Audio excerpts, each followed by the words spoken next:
Hello et bienvenue dans un nouvel épisode du podcast Parlons F1. Cette semaine, on part en Autriche. On est sur la deuxième semaine consécutive sur 3. La semaine prochaine, on sera à Silverstone pour la dernière consécutive et après on atteindra presque la mi-saison déjà. Bien évidemment, il s'est passé beaucoup de choses encore ce week-end, donc on va débriefer tout ça. Et cette semaine, je serai accompagnée par Valentine. Bienvenue. Merci, coucou. Comment tu vas? Ça va bien et toi? Bon, nickel, il fait chaud, mais ça va. Oui, il fait chaud. Merci pour l'invite. On supporte. Bon, merci à toi d'avoir accepté, surtout. Alors, comme d'habitude, je vous laisse tous les réseaux sociaux de Valentine en description. Je pense qu'encore une fois, vous n'avez pas besoin de moi, mais ils sont tous en description. Insta, TikTok. Est-ce que tu connais ton pseudo sur tes réseaux? Oui, bien sûr, c'est le même partout. C'est Valentine BBT sur TikTok. Il y a Insta où c'est Valentine BBT aussi, c'est mon compte perso. Et j'ai mon compte F1 sur Insta où c'est Valentine BBT-du-bas F1. C'est pas sorcier. Très simple. Voilà, il y a pas plus. Franchement, il y a pas plus simple. La simplicité fait très bien les choses parfois. Tout à fait. Valentine, c'est parfait que tu sois là aujourd'hui parce que il s'est passé beaucoup de choses cette semaine et ce week-end. Je pense que vous vous en doutez. Il va y avoir quand même beaucoup de débats et beaucoup de choses dont on va être amené à parler aujourd'hui qui vont pas forcément toujours faire plaisir, mais qui sont nécessaires. Et je crois que je ne pouvais pas mieux rêver que toi pour cette semaine parce que ça va être cool. Il y a beaucoup de choses à dire. Super, c'est parce que je suis aigrie, c'est pour ça. Non, c'est parce que je sais que principalement on a les mêmes avis sur certains sujets et que du coup on devrait plutôt tomber sur un sujet assez d'accord. Ouais, on se tapera pas dessus avant la fin du podcast. Et voilà, parfait. Au moins, on est tranquille. Et si on se fait taper dessus après le podcast, parce qu'on a dit des trucs qui passent pas trop, on est deux, ok? Oui, on se soutiendra. Voilà. Non, je rigole. Mais du coup, je te propose quand même, pour ceux qui te connaîtraient des réseaux, mais qui te connaîtraient pas spécialement super bien, qu'on commence avec quelques questions de présentation sur toi, etc. Comme ça, on apprend un peu plus à te connaître. Et puis après, on passera à la présentation du circuit et au reste du week-end. Ça te va? Ça me va. Parfait. De toute façon... J'ai pas le choix, oui. Non, je rigole. Oh bah, tu me disais non, je te dis bon, c'est pas grave. Non, j'ai pas envie de me présenter, en fait, donc voilà. Laissez-moi dans mon anonymat, en fait. D'abord, est-ce que tu veux faire une présentation assez générale, de toi, quel âge tu as, ou ce que tu as envie de dire? Oui, si tu veux. Qu'est-ce que je peux dire? Je m'appelle Valentine. Je m'appelle Valentine. J'ai 24 ans, bientôt 25. Dans la vie, j'ai un diplôme de, si vous me suivez, vous le savez, mais sinon, j'ai un diplôme de thèse de l'air. Pour l'instant, je cherche du travail. Et sinon, parallèlement à ça, je suis sur les réseaux. Ça fait 1 an que je suis sur TikTok et je parle. Mon compte à la base, c'est un compte info Formule 1, etc. J'aime bien raconter des trucs en lien avec la Formule 1, mais là, je me diversifie un peu. Je commence un peu à faire du lifestyle. Voilà. De toute façon, j'ai pas vraiment de comment dire. Je suis pas hyper carrée dans mon contenu, quoi. Ça va un peu dans tous les sens. Et du coup, voilà. Sur TikTok, j'ai 16 000, presque 17 000 abonnés. Sur Insta, j'en ai presque 2000. Et j'ai un deuxième compte Insta depuis peu où je poste des news F1, etc. où je sais plus combien j'ai d'abonnés, 600, 700, un truc comme ça. C'est ce que j'allais dire. Du coup, justement, ça fait pas si longtemps. J'ai l'impression que c'était il y a super longtemps, mais en même temps que c'était hier, que t'as ouvert ton compte vraiment dédié à la F1. Et dessus, tu fais vraiment tu fais exclusivement tout ce qui est info, news, les trucs qui sortent, etc.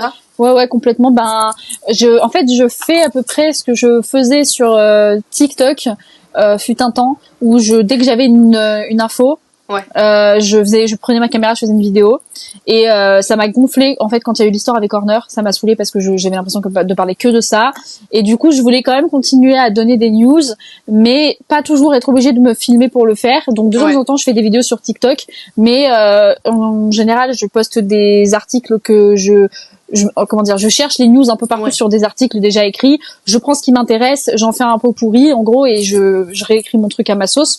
Et après je le poste sur Insta et de temps en temps je le poste aussi sur sur TikTok quand j'estime que ça peut être intéressant de le mettre sur TikTok. Important. Voilà, et de temps en temps à la place de le poster sur TikTok, je fais une vidéo, enfin voilà quoi. Mais sinon oui, sur ce compte-là, sur Insta, c'est exclusivement de la news F1 comme on peut avoir sur plein d'autres comptes en fait.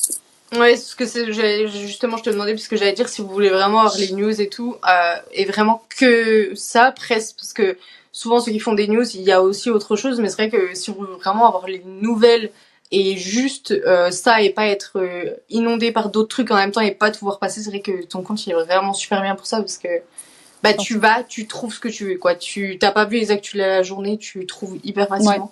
Bah après je suis toute seule à le gérer donc qui est différent en fait des autres comme off track ou quoi qui sont plusieurs. Comme je suis toute seule à le gérer, j'ai pas tout le temps de poster des trucs donc il y a des news qui passent un peu à la trappe.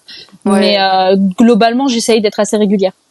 Bon mais après tout n'est pas hyper intéressant aussi donc non. Il y a des trucs Oui, il y a des trucs comme par exemple le fait que Stroll est re-signé chez Aston Martin. On s'en fiche, je l'ai mis parce que voilà, fallait le mettre, mais c'est pas non plus la nouvelle du siècle quoi. Non, on est bien d'accord. On va y revenir justement parce que ça c'était cette semaine. J'ai l'impression que c'était il y a aussi très longtemps parce que bon, il y avait pas de surprise mais non, clairement c'était cette semaine. Ok, et du coup, t'as dit que ça fait à peu près 1 an que t'es sur les réseaux. Ça fait 1 an. Et il y a un truc qui t'a amené à te lancer, qui t'a donné envie de toi te lancer aussi, ou t'es déjà avant et juste tu t'es entre guillemets reconverti à la F1?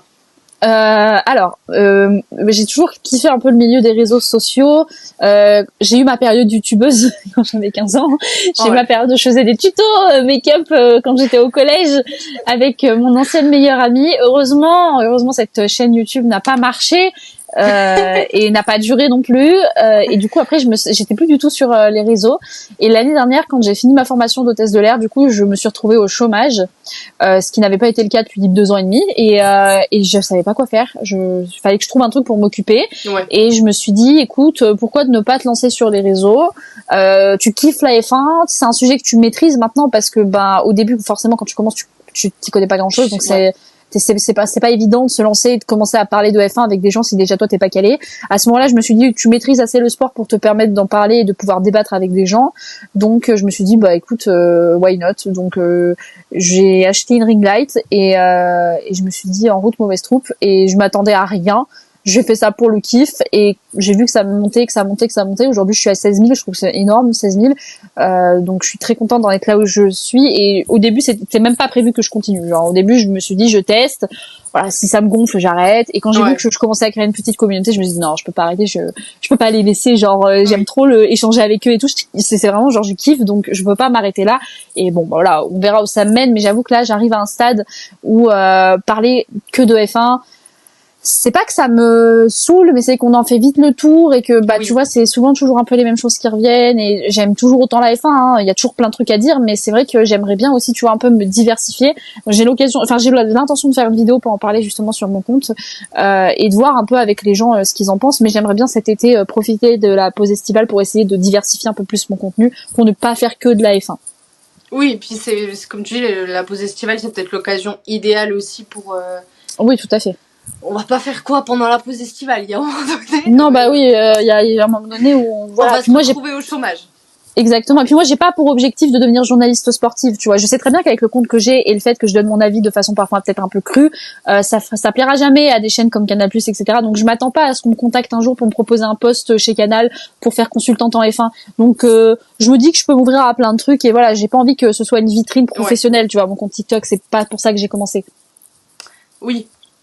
T'as bien raison. Alors, il y a juste un truc dont je veux parler avant de passer à la dernière question. Et du coup, je trouve que c'est le moment parfait pour en parler. Et tu me diras si ça te va. Il y a très peu de temps, je crois, 1 ou 2 jours, t'as parlé de ton projet musical sur Instagram. Je sais pas si tu l'as fait sur TikTok. Si, j'ai fait une vidéo. Alors, vous pouvez du coup aller tout voir sur le compte à Valentine, ça vous intéresse. Mais si tu veux parler un petit peu de ton projet, ça peut aussi te permettre de toucher une autre cible qui peut t'aider. Ça fait aussi partie de toi et de ton contenu et de ça. Donc c'est pour ça que je le cale à ce moment-là, parce que je trouve que c'est le moment parfait. Tu fais bien parce que j'allais complètement oublier d'en parler. Oui, alors du coup, parallèlement au réseau, je fais de la musique depuis que j'ai 12 ans, je chante. J'ai jamais pris de cours, donc j'ai encore pas mal de trucs à voir, mais j'écris aussi beaucoup. Il y a des extraits du coup qui sont sur mon compte dans ma story épinglée qui s'appelle Cagnotte, et j'ai lancé une cagnotte en ligne pour pouvoir peut-être financer, alors pas un album non plus, mais peut-être un EP de plusieurs musiques, sachant que ça a un coût, il faut acheter les instrumentales, il faut payer les beatmakers, il faut pouvoir payer les plateformes aussi pour pouvoir les distribuer, ça coûte cher. Donc du coup j'ai lancé une cagnotte il y a 2 jours, on est à 148 € déjà, ce qui est énorme, sachant qu'il y a que 9 participants, donc c'est pas énorme en termes de participation, mais ils ont mis beaucoup d'argent, donc c'est fascinant. Et du coup voilà, j'ai lancé une cagnotte, et je me dis que si tout le monde donne 1 €, ne serait-ce que 1 €, genre on peut faire des trucs de ouf. Donc je me dis, si ça marche, ça marche. Si ça marche pas, ben écoute, avec le peu d'argent que j'ai récolté, ça me permettra quand même de financer peut-être une musique, ou d'aller, je sais pas, m'acheter un nouveau micro, ou tu vois, genre ça financera de toute façon quelque chose. Mais voilà. Et puis de toute façon, il faut aussi oser, et à partir du moment où tu as le courage de le faire, t'auras pas de regrets non plus. Donc, non, c'est clair. Ouais, si vous voulez aider Valentine, vous pouvez tout retrouver sur son compte. Ses réseaux sont en description. Et si vous pouvez, que vous voulez donner, c'est hyper gentil de votre part. Mais on te souhaite et on espère que ça aille dans le bon sens pour toi et que ça se transforme en quelque chose de très beau. On pourrait dire qu'on a été là depuis le début. Bah j'espère, et si ça marche, j'aimerais bien genre filmer tout le processus pour pouvoir en faire pas un documentaire, mais presque, tu vois, genre pour pouvoir vraiment partager en fait le début du projet jusqu'à son aboutissement. Tu m'as hype d'avoir un petit docu là. Bah écoute, si j'arrive à faire ce que je veux faire, j'essaierai. Et ben avec grand plaisir. Du coup, je te propose qu'on passe à la dernière question, comme ça après on va passer sur la présentation du circuit. C'est une question que je pose à chaque fois et que j'adore poser, parce que je trouve elle est hyper représentative. C'est est-ce que t'as un pilote de l'histoire de la F1 qui t'a plus marqué que les autres, que t'apprécies plus, dont tu gardes plus de souvenirs, ou qui est actuellement F1, tu vois, qui y est plus ou qui y est encore, peu importe, vraiment, genre, ça peut être quelqu'un qui y est encore, et parce que il fait telle performance, ou parce que ci, ou parce que ça, il t'a marqué, quoi. Ok. Bah du coup moi je regarde pas la F1 depuis très longtemps, je regarde depuis 2 ans et demi à peu près, donc non 2 ans tout court en vrai, parce que 2 ans depuis Monaco, donc 2 ans. Donc ça fait 2 ans que je regarde la F1, donc je m'intéresse forcément à ce qui s'est passé avant. Si je devais choisir un pilote qui m'a marqué, c'est un peu triste, mais c'est Jules Bianchi, parce que son histoire elle m'a touchée en fait, ce qui s'est en fait tout ce qui s'est passé autour en fait de son décès, ça m'a beaucoup touchée. J'en parle pas trop sur mes réseaux parce qu'il n'y a pas nécessairement besoin de le faire, mais j'avoue que si je dois choisir un pilote qui m'a vraiment marqué, un pilote de F1 qui m'a marqué, et je pense qu'il me marquera toujours, c'est Jules Bianchi. Ok. Oui, très bien. C'est vrai que je l'ai jamais entendu encore, et je trouve que on n'en parle pas assez. Non, on en parle malheureusement très peu parce que on n'a pas vraiment l'occasion, mais je suis pas mal d'accord. J'aime bien l'idée. Et bah parfait. Maintenant qu'on te connaît un peu mieux, je te propose qu'on passe vite fait à la présentation du circuit. Ouais. Parce que avec la course sprint, il y en a des choses à dire. Ouais. Là pour le coup, on est du coup sur le circuit du Red Bull Ring.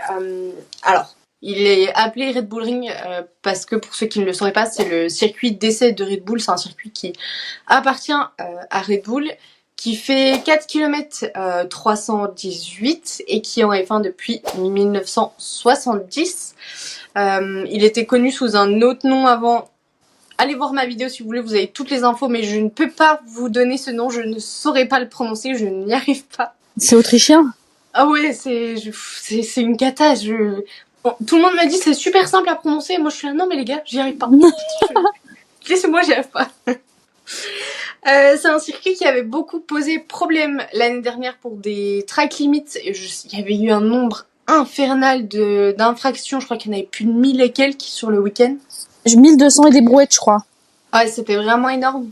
Donc, pour cette année, il y a des bacs à gravier qui ont été installés aux virages 9 et 10, donc les virages qui posaient vraiment souci. Ça permet notamment aux pilotes d'être plus précis. Je crois que c'est Pierre Gasly qui disait que oui, ça permettait d'être vraiment très précis. Parce que de toute façon, ils savent que là, la track limite, c'est le bac à gravier. Donc, Oui, c'est pas c'est une clair. pénalité de 5 secondes, c'est beaucoup plus pénalisant. Donc, on l'a vu déjà là ce week-end, ça va beaucoup mieux comme ça. Et puis, rien d'autre à ajouter sur ce circuit. Donc, je te propose qu'on passe aux infos d'avant-course. On n'est pas sur des infos très palpitantes, ok? Je préviens, les infos qu'on a, c'est Pierre Gasly qui prolonge son contrat. Bon. Trop choquée. On s'y attendait pas, celle-là. Ouais, ok. Vraiment, après, il y avait un monde où il se faisait pas re-signer, en vrai. Il y avait une possibilité pour que Alpine lui dise non. Mais j'y croyais pas trop. Après, vu comment ils se sont comportés avec lui les dernières semaines, en le privilégiant, c'est pas privilégié, mais tu comprends ce que je veux dire, Oui, en le mettant un peu en avant, quoi. Ouais, voilà. On pouvait quand même se douter que, bon, c'était bien parti, mais de toute façon, tant qu'on n'a pas l'info, rien n'est jamais sûr. Hein. Oui, c'est sûr. T'as bien raison. Par contre, il y en a une d'info. Même celle-là. Quand elle n'était pas sortie, on en était sûr. Ça, je peux te le dire. C'est Stroll qui lui aussi prolonge chez Aston Martin. Moi perso je m'y attendais pas, mais bon. Moi je pense que je vais peut-être aller voir ma psy parce que j'ai du mal à digérer l'info, vraiment je m'y attendais pas du tout. Non mais j'étais tellement choquée, j'en ai pas dormi de la nuit quoi, j'en ai fait une paralysie du sommeil. Mais tu m'étonnes. Mais on dit tout le temps mais Lewis Hamilton c'est le transfert du siècle, mais là non, non. Le coup du siècle, c'est Aston Martin qui re-signe encore oui. Stroll. Je refuse d'avoir une autre opinion sur un autre pilote. Pour moi, c'est vraiment cette news-là qu'il fallait retenir, quoi. Bon, après, dans toutes les news qu'il y a eu la semaine, je me demande si c'était pas un peu la plus palpitante, hein, parce que le reste, c'est vraiment pas beaucoup mieux. Franchement, il y en a aucune autre qui m'a marqué, donc... Ah oui, non, mais les autres, je les ai moi récupérés des infos que je fais en fin de semaine sur mon compte Insta, des actus de la semaine.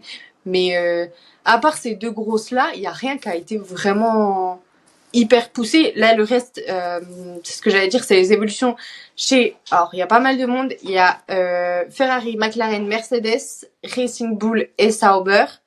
Donc, tu vois, c'est pas des infos que tu vois sur Insta, des trucs comme ça. Oui, non, c'est clair.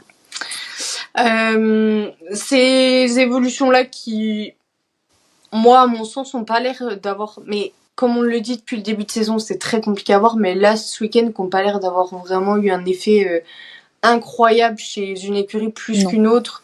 On voit pas trop. On n'a pas vu de grande différence entre le week-end dernier et ce week-end, quoi. Il n'y a pas eu de truc de ouf. En mode, on s'est pas dit, putain, effectivement, là, il y a vraiment quelque chose qui a marché, tu vois. C'est ce que j'allais te demander, si t'avais vu une différence, parce que moi j'en avais pas vu. Mais non, pas vraiment, non. Ça me rassure. Après, s'ils sont plusieurs à faire des évolutions en même temps, c'est plus difficile, je pense, tu vois, de voir réellement une évolution, surtout s'ils font tous une évolution en même temps, tu vois. Ouais, là, ils sont quand même 5, et puis c'est des écuries qui...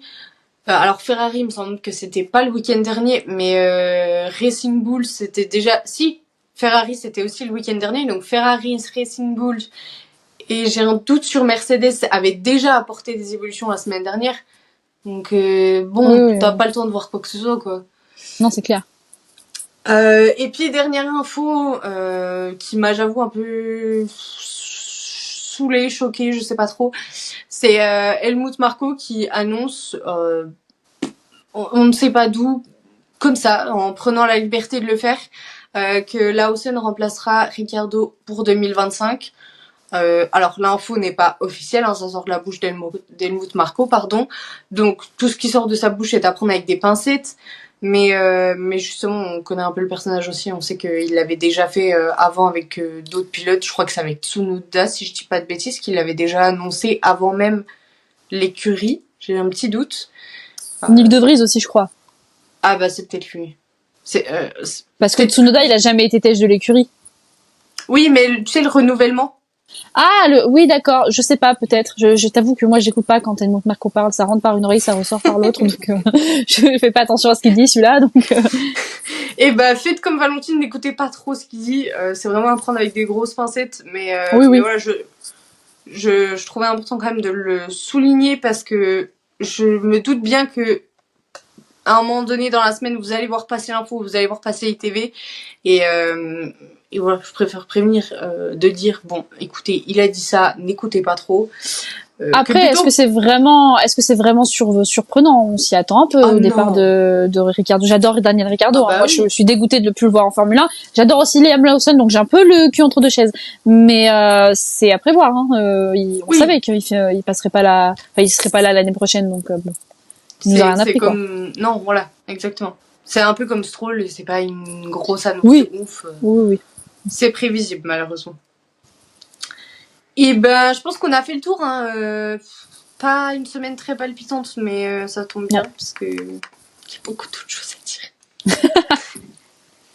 Notamment sur la course. J'ai hâte qu'on y arrive. Oui. Mais du coup, pour ça, on va passer aux essais libres et aux qualifs sprint très rapidement. On va commencer par les essais libres. Vraiment, rien de ouf à dire. Il y a juste eu un drapeau rouge très très court pour Verstappen qui a eu un souci moteur. Il s'est arrêté à un endroit de la piste qui était vraiment très cool niveau dégagement pour les commissaires. Donc il a pu être très vite ramené au stand. Le problème a été réglé très vite. C'est du Red Bull. Ça rentre, c'est réglé, ça repart. Oui. Ça l'a pas empêché de faire le meilleur temps. Donc Exactement.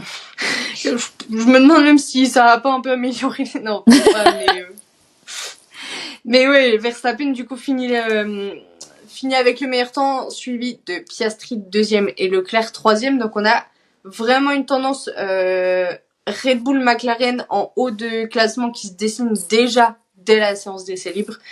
Et c'est globalement ce qui se passe tout au long du week-end, donc je vais pas le repréciser à chaque fois, mais voilà, c'est la tendance actuelle, c'est la tendance qu'on risque de voir aussi malheureusement sur les prochains Grands Prix. Je sais pas pourquoi malheureusement. Bon, malheureusement, parce qu'on n'a pas forcément envie de voir les McLaren. Voilà, peut-être. Si, le problème, c'est peut-être ça. Il y a Piastri, donc oui. Ça m'arrange, tu vois. Mais moi, je suis juste contente pour Piastri, mais j'avoue qu'il est jamais assez bien placé pour moi. Genre, j'aimerais bien qu'il soit un petit peu plus haut, tu vois. Bah là, oui, pour le coup, Suyen, il a eu un peu de chance, quoi, mais depuis le début de saison.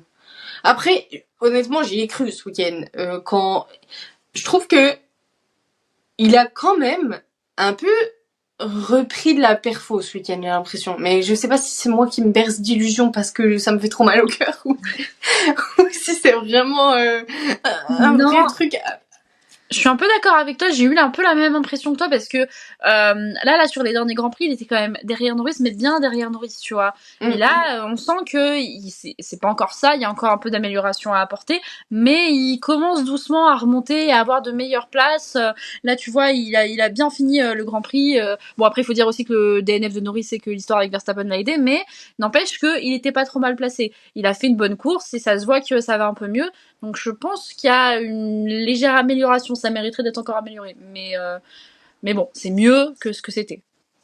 J'attends, vraiment j'attends. Moi aussi j'attends, je suis comme ça là. J'attends de pied ferme. Genre, venez-nous en aide, j'en peux plus, sérieux, j'en peux plus.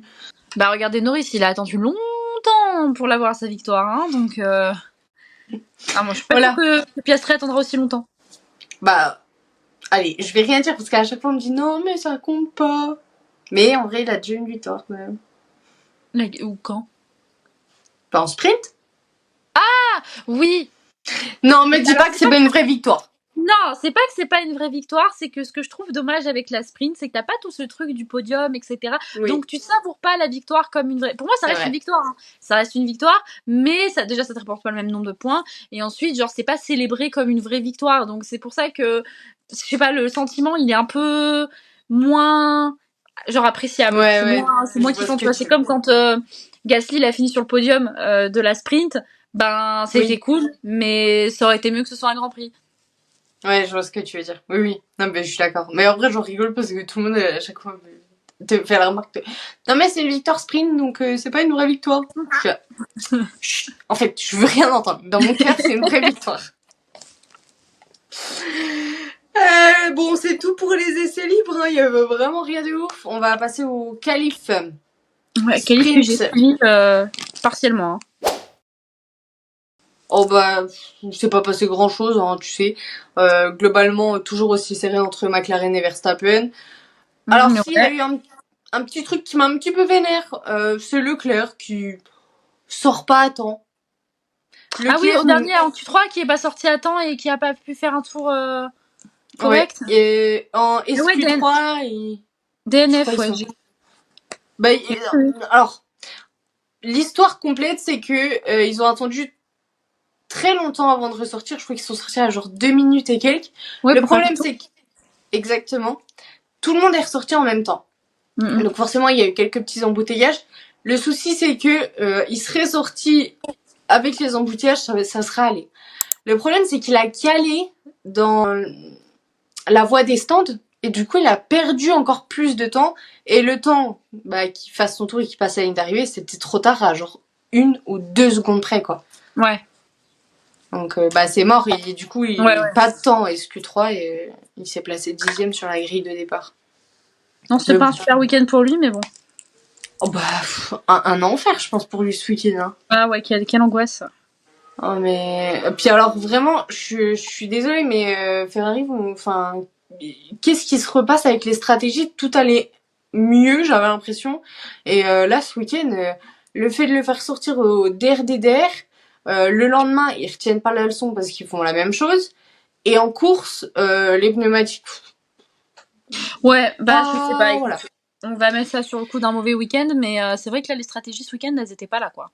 Oh non, vraiment pas. Donc, s'il vous plaît, faites quelque chose parce que... On repart pas comme l'année dernière, non, merci. Dernier point aussi pendant la qualif sprint, c'est les 2 Alpines en SQ3. C'est encore assez peu souvent pour le souligner, mais bientôt j'arrêterai de le souligner, sachez-le. Non, mais c'est bien de le dire en vrai parce qu'on voit qu'il y a quand même une légère amélioration sur l'Alpine. C'est bien de le dire parce qu'ils partent quand même de loin. Ils étaient quand même pas aussi doués que les As en début de saison. Là, ils arrivent quand même à remonter, à aller jusqu'en Q3. C'est un long cheminement pour Alpine, mais on y croit. Alors, on n'y croit toujours pas dans le sens où ils iront pas se battre avec Mercedes, Ferrari, McLaren. Mais si déjà ils peuvent se battre avec Perez, c'est pas mal.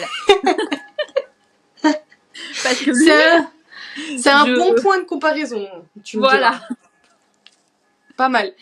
Après, le truc que je trouve qui est bien aussi là-dedans, c'est que, tu vois, ça a augmenté d'un step, mais c'est constant. Parce que ils auraient très bien pu avoir un week-end parce que le circuit convenait mieux, les conditions et tout. Et du coup, ils étaient bons, ils passaient en SQ3 et machin, et nanana. Et le week-end d'après, ça s'écroulait. Que là, je trouve, c'est vraiment constant. Ils marquent presque des points à chaque week-end. Si je dis pas de bêtises, depuis Monaco, ils ont marqué des points sur chaque Grand Prix. Au moins un des deux, ouais, parce que Ocon il a qu'à 3 points alors que Gasly il a 6. Donc Gasly est plus souvent dans les points que Ocon. Mais je sens que t'en as gros sur la patate. Oui. Non mais ouais, en fait ils sont à chaque Grand Prix depuis Monaco dans les points, ils passaient SQ3 et le fait déjà qu'ils aillent mieux et qu'en plus ça soit constant, c'est tellement appréciable, je trouve. Comme tu dis, ils viennent de... C'est clair. Ah bah moi je subis moins les Grands Prix. Je ressors pas de là en étant hyper euphorique non plus, mais disons que j'ai pas envie de me foutre en l'air tous les dimanches soirs, donc c'est plutôt positif. Après, j'ai envie de te dire, tu connais un peu ce que nous on connaît depuis si longtemps, tu vois. Oui. Donc bon, on vous a pris un peu sous notre aile, on vous a dit allez venez, on va y arriver, ça va aller. Ça va bien se passer. Non, ça va aller, c'est cool. Et du coup, on va parler de la course sprint. Si ça te va comme ça, on va pouvoir en reparler un petit peu des Alpines. Oui, je pour cette en parler. Non, pour la course sprint, honnêtement, je trouve que ça a été. J'ai pas de souvenir de les avoir vus se battre ensemble pendant la course. Puis ils ont fini 11 et 12, donc de toute façon, aucun des deux n'a marqué de points, donc il n'y a pas grand chose à en retenir, tu vois. Ouais, c'est exactement. Euh, pour cette course sprint, conditions stables, le seul petit changement, c'est que Albon part des stands pour des changements de réglage. On a un super bon départ de Verstappen. Il n'arrive pas à se mettre à l'abri du DRS de Norris comme il peut le faire d'habitude. Donc il a vraiment Norris à, je crois, 8 dixièmes derrière lui. Et Piastri qui est juste derrière Norris. Donc ouais, Norris va en profiter pour essayer d'attaquer un petit peu. Et puis c'est vraiment au 5e tour de course que il va tenter un vrai dépassement. Dépassement qui n'aboutit pas et il perd même une place puisque Piastri qui était derrière et qui les a vus perdre du temps en se bataillant en a profité, a trouvé une ouverture sur Norris et du coup a pu passer, donc il récupère la 2e place devant son coéquipier.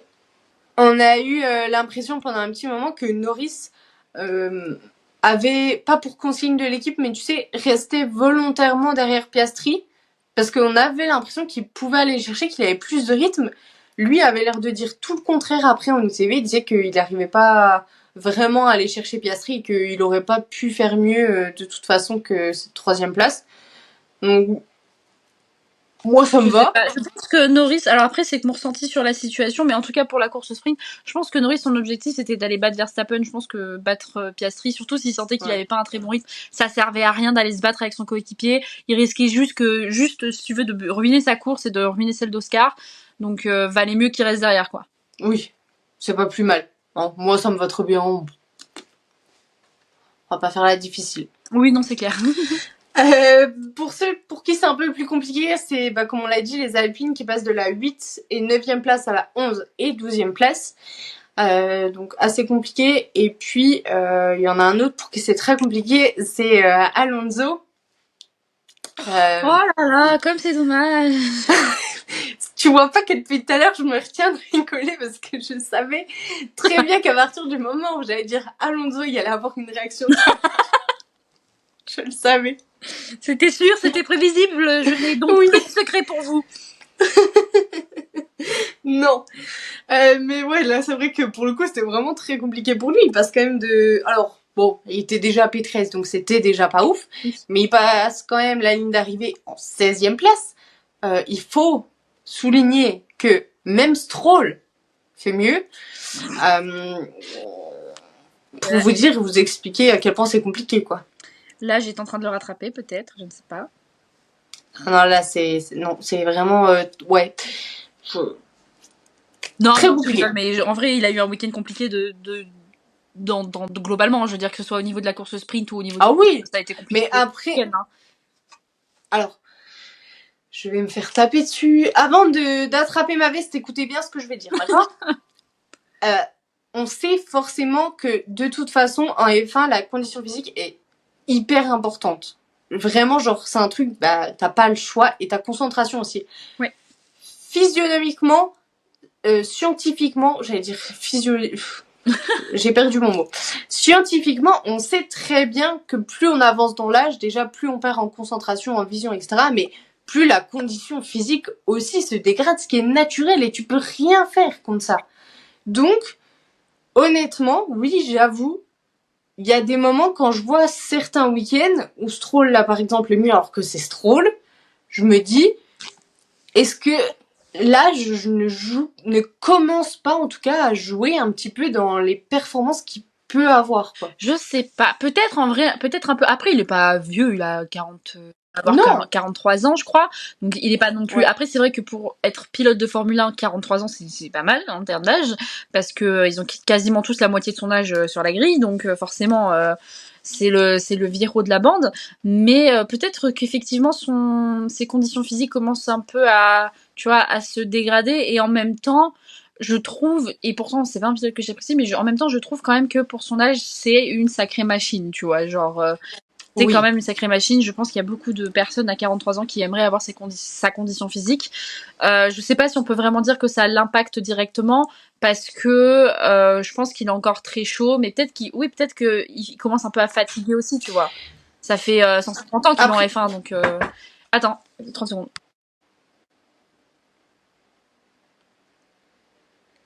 Oui. Je me dis pas que il est impacté directement, mais tu vois que je sais même pas comment te l'expliquer, mais que forcément t'es moins bien on le sait, on retrouvera jamais le Alonso d'avant, patati patata. Forcément.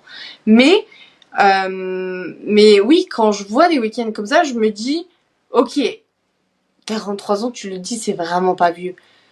Par contre, quand t'es pilote de F1, en fait, c'est que je me dis, t'as tellement besoin d'avoir une condition qui est énorme que potentiellement, plus il avance et plus c'est ça aussi. Enfin, en fait, je sais pas vraiment, on n'arrive pas vraiment à expliquer le fait qu'il soit moins performant parfois, et même très souvent cette saison, que Stroll. Et c'est un peu la seule explication que je vois plus. Ouais, parce que c'est pas une question de voiture là, genre la voiture elle peut pas être on l'a vu l'année dernière à voiture égale avec Stroll, il lui est quasiment tout le temps devant, donc je pense pas que ce soit une question de performance de voiture. Je pense qu'effectivement peut-être, ou alors peut-être que c'est juste une question de volonté aussi, tu vois, peut-être qu'il sait que cette année de toute façon la voiture elle est pas forcément au niveau et qu'il mime pas forcément du sien. Je ne sais pas, je ne comprends pas. Je ne comprends pas comment Alonso peut se retrouver derrière Stroll. J'avoue que j'ai pas d'explication rationnelle à donner parce que je ne comprends pas ce qui se passe. Donc, il y a juste à espérer que ça aille mieux pour lui parce que on va pas vous parler pendant la course, mais c'est vrai que c'était assez compliqué. Et pendant qu'on parle justement de Stroll, il y a eu un n'importe quoi. Pourquoi Stroll?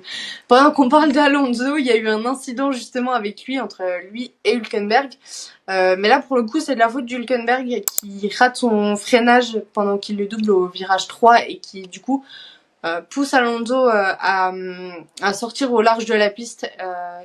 La situation a été examinée après la course par les commissaires et du coup ils ont estimé qu'il était nécessaire de donner 5 secondes de pénal à Hülkenberg, donc qui finit à la 19e place au lieu de la 13e, 16e, je sais 15e. Ouais, attends. 17e, hein. On parle d'Hülkenberg, bon. Ouais, bah il s'était qualifié 17e.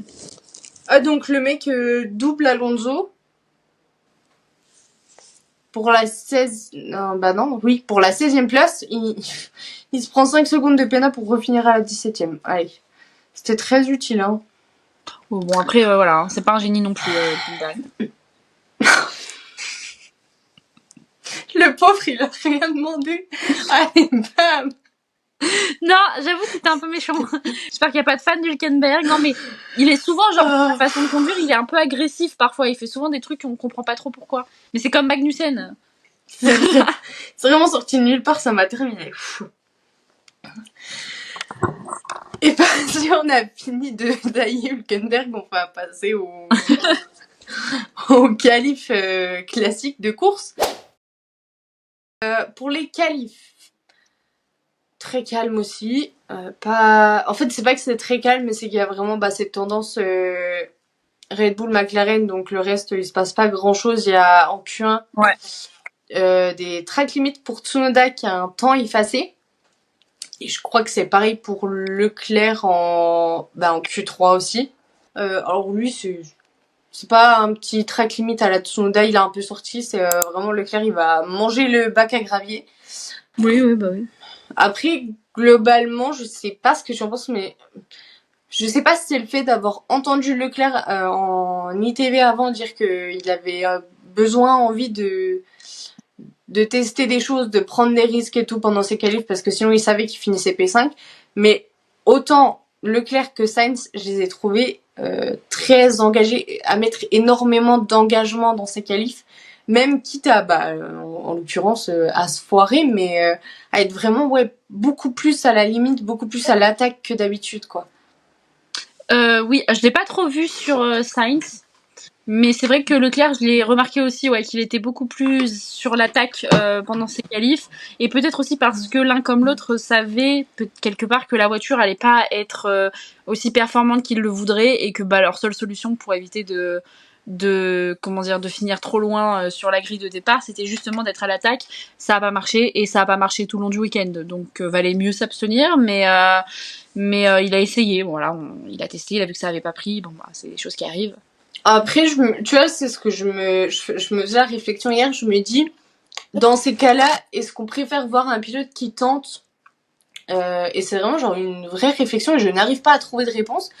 Un pilote qui tente, quitte à se foirer parce que de toute façon il sait qu'il aura pas la pole ou une place dans le top 3 et qui du coup se foire et bon au moins il a tenté, ou est-ce qu'on préfère voir un pilote qui a joué la sécurité et qui du coup se classe, je sais pas, genre même si c'est P4 ou P5, en l'occurrence comme un Sainz, et qui du coup, s'il y a un fait de course devant lui, a la possibilité de remonter, tu vois.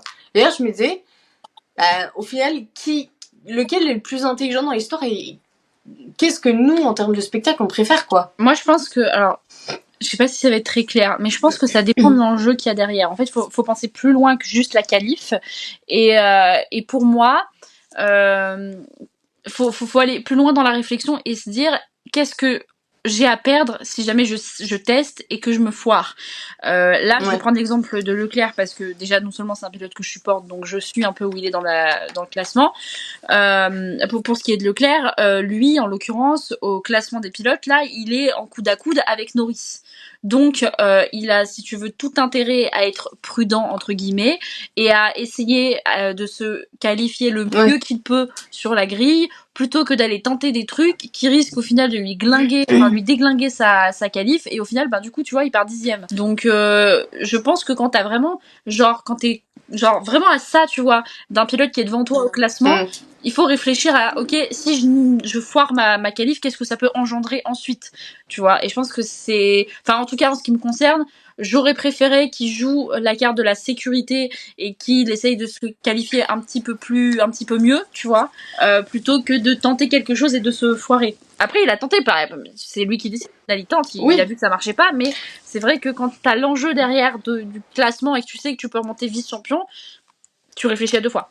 On dit toujours, oui, les pilotes, faut qu'ils prennent des risques, et je me dis, dans le fait de prendre trop de risques, peut-être que c'est en soi justement un risque. Et c'est vrai que du coup, la manière dont tu l'expliques, je trouve qu'elle est très claire et elle permet oui de vraiment faire la comparaison entre ce que tu perds et ce que tu gagnes, quoi.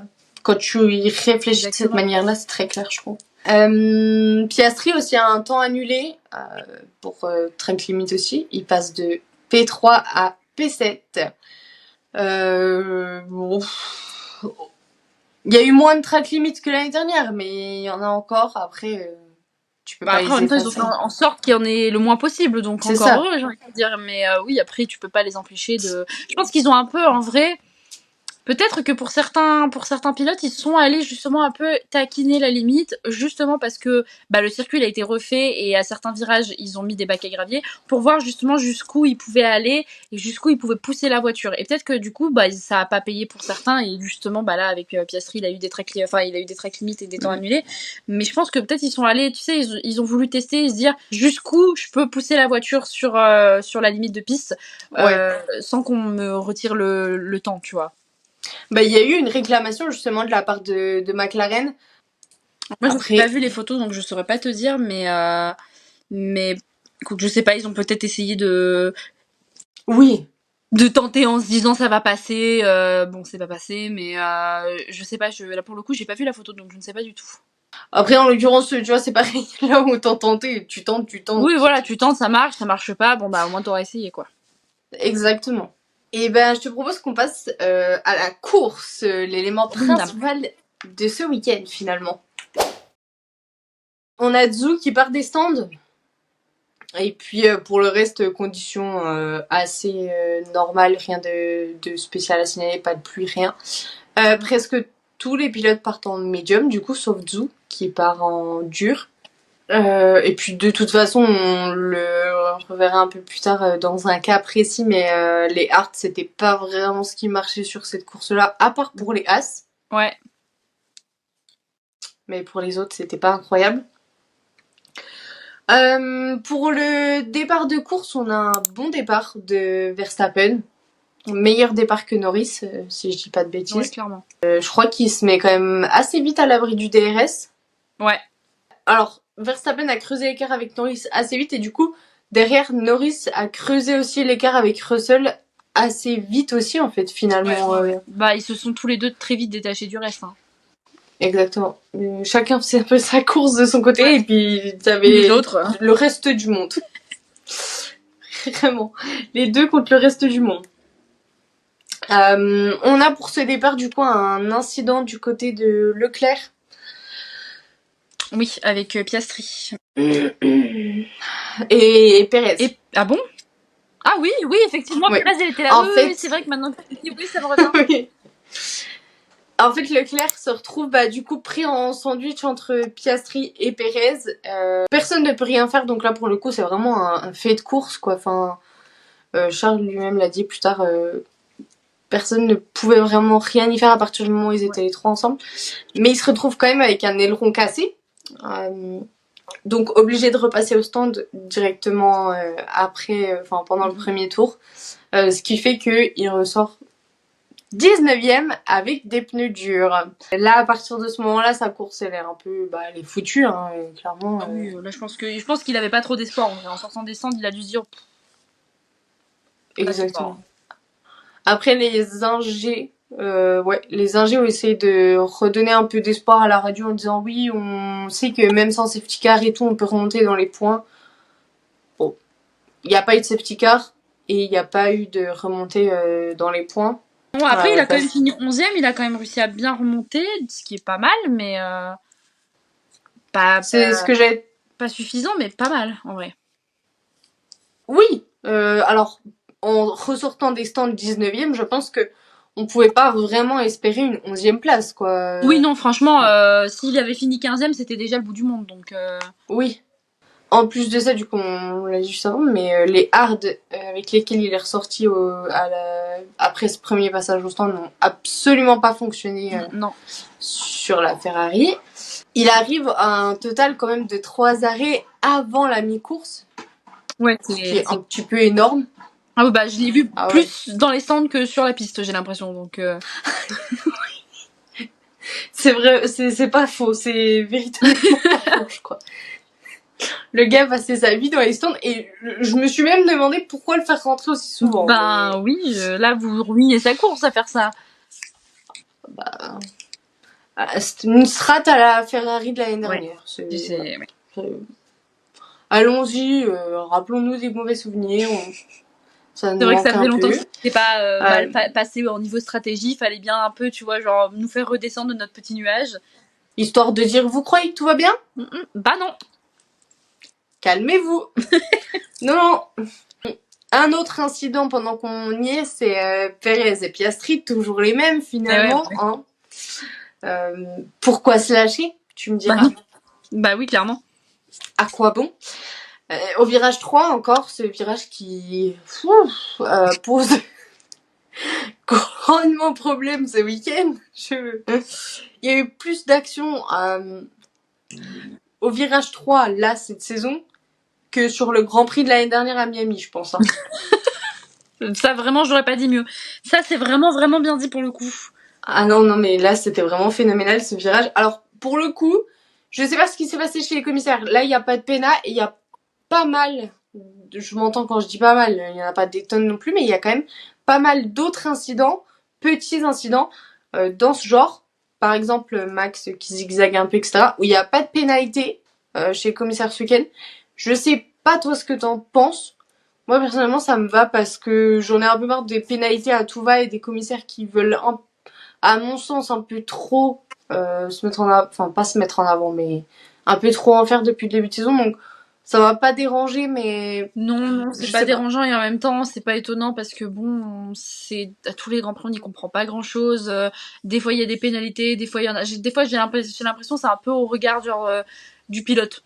Ça peut être un peu si on aime bien, pas de pénal, si on aime pas trop on met une pénalité. Enfin je comprends pas toujours leur logique, donc voilà, je t'avoue que ce week-end ça m'a pas trop dérangé qu'il y en ait pas trop parce que tous les week-ends ils nous en sortent des fois, on sait pas tout ça sort, donc c'est pas plus mal au final. Je sais plus avec qui on en a déjà parlé cette saison, mais ouais, du fait que ça devient un peu trop parfois, donc vraiment le Let Them Race m'a vraiment bien plu ce week-end. Ce qui est des autres incidents, le reste on en reviendra plus tard, mais je crois qu'on est pas mal. Je crois que bon, s'il y a c'est pas vraiment un incident, mais il y a un autre truc un peu houleux dont on reparlera à peine plus tard. Mais je crois que c'est, alors globalement tout, parce qu'après il y a juste Hamilton et Albon qui prennent une pénalité aussi de 5 secondes pour le dépassement de ligne droite dans la voie des stands. Et de tête, je dirais que bon, ça fait déjà pas mal. Oui. Après, il reste encore 2 gros sujets à traiter, donc je pense que bon, c'est déjà pas mal. Oui, c'est déjà pas mal. Donc ouais, niveau incident, c'est à peu près tout.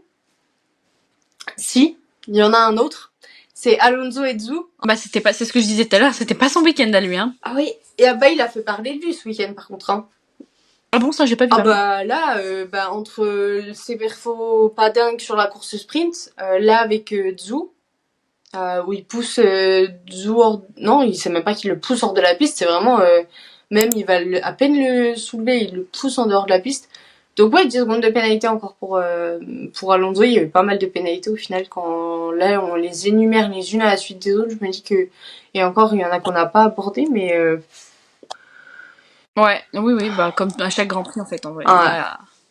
Parce qu'en fait, hier sur le coup, tu vois ce qui se passe et tu te dis... Ah mais ça va, ils sont assez cléments. Mais en fait là, quand je refais le fil de... Je me dis que bon... Ouais. Après, je t'avoue que pour être tout à fait transparente avec toi, hier, il y a un moment dans le Grand Prix où j'ai un peu décroché. Il y a un moment dans le Grand Prix où j'ai arrêté de regarder. J'étais pas dedans parce que c'était redondant, tu vois. Donc, j'étais pas hyper concentrée. Donc, il y a des pénalités que j'ai certainement pas vu passer. Et c'est tant mieux, en vrai.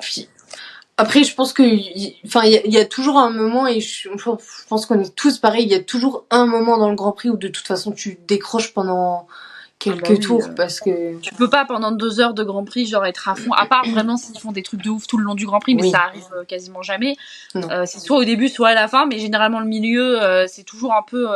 bon, on ronfle, quoi. Donc hier, j'ai un peu ronflé. T'as bien fait. C'est pas grave, on va pas t'en vouloir. Il y a un truc dont j'aimerais parler avant qu'on passe sur les trucs un peu plus chiants. C'est la belle performance des As ce week-end. Oui. Franchement. Hülkenberg a fait un très bon Grand Prix. Comme quoi tu ne le tailles pas tout le temps. Il a fait un très bon Grand Prix. À mon sens, il fait partie de la liste des pilotes qui auraient mérité d'avoir le Driver of the Day. Il a été assez performant. Je sais pas où a fini Magnussen, il est où lui? Ils sont 6 et 8. 6 et 8. Ouais, tous les deux dans les points. Mais la Haas cette année est pas mal, hein. C'est pas encore ça, mais franchement, elle est pas mal par rapport à l'année dernière. Donc, c'est plutôt bien. Ils ont l'air d'être tous les deux assez à l'aise avec. Ils font des performances qui sont correctes pour la voiture. Voilà, je trouve que c'est une écurie qui fonctionne bien. Bon, ça va pas durer parce que Hülkenberg part l'année prochaine, mais pas sûr que Magnussen reste non plus d'ailleurs. Mais toujours est-il que pour ce qui est de cette année, les Haas se débrouillent quand même pas mal.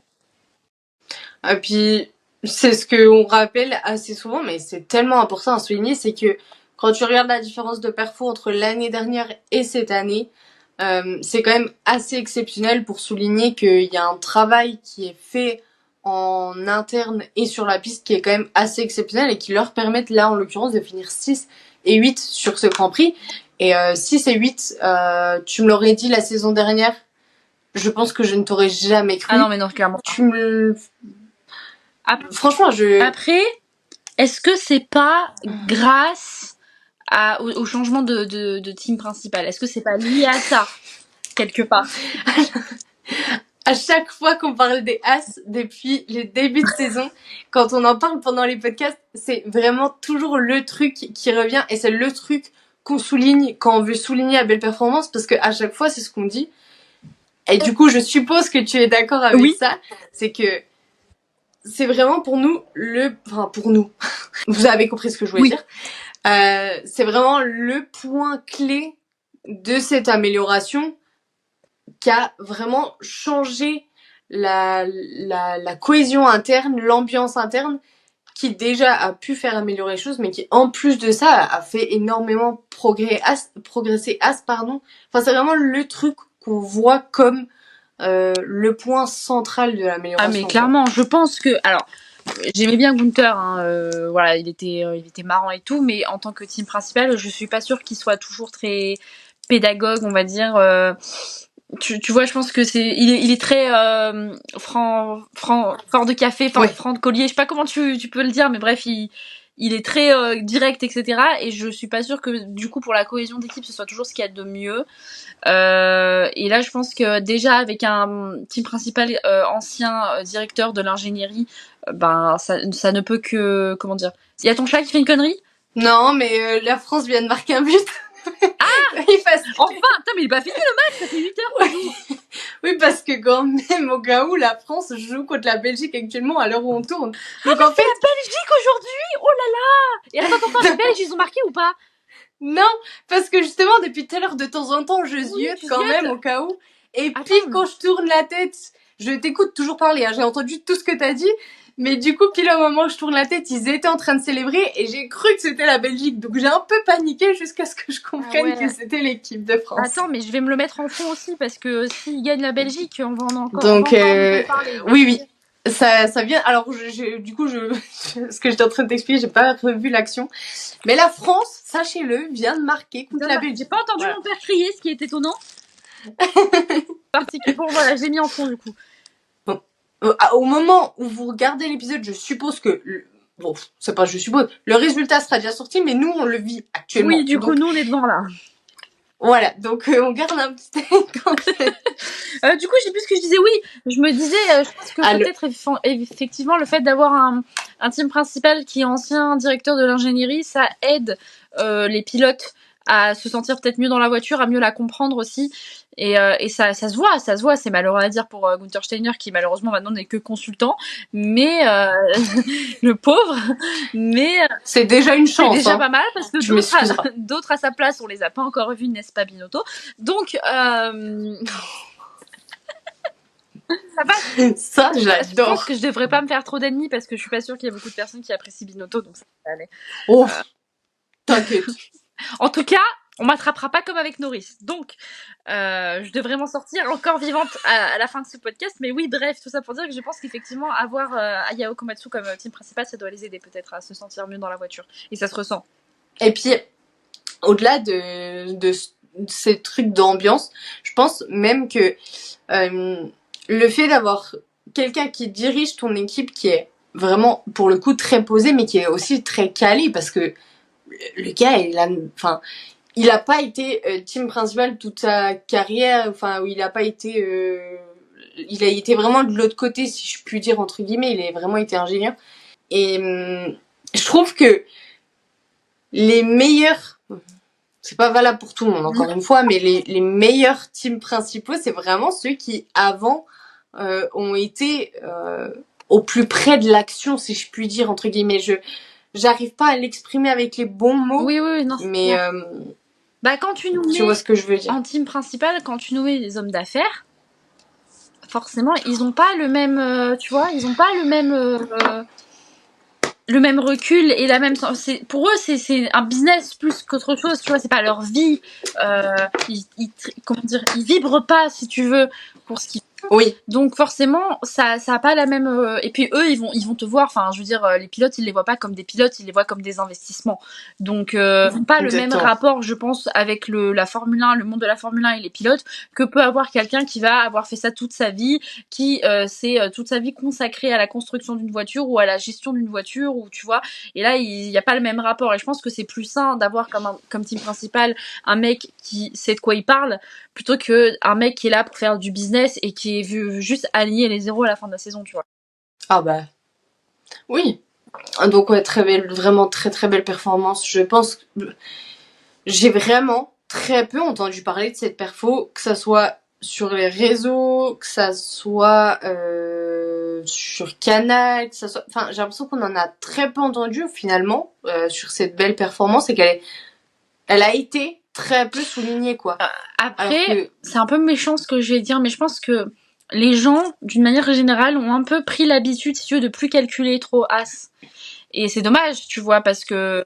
forcément, il y a des. Ouais, je vois moi, ce je vais que pas tu te veux mentir, il y dire. a des écuries, je regarde pas trop ce qui se passe. As, j'avoue que je regarde pas trop. Williams non plus, je regarde de temps en temps parce qu'il y a Albon, mais sinon, je calcule pas plus que ça. Et c'est vrai que je pense que du coup, les gens, ils ont surtout pris l'habitude de se concentrer sur les écuries du haut et notamment sur celles qui vont aller un peu taper Les top Verstappen teams. parce que ça fait 2 ans là que c'est lui et lui.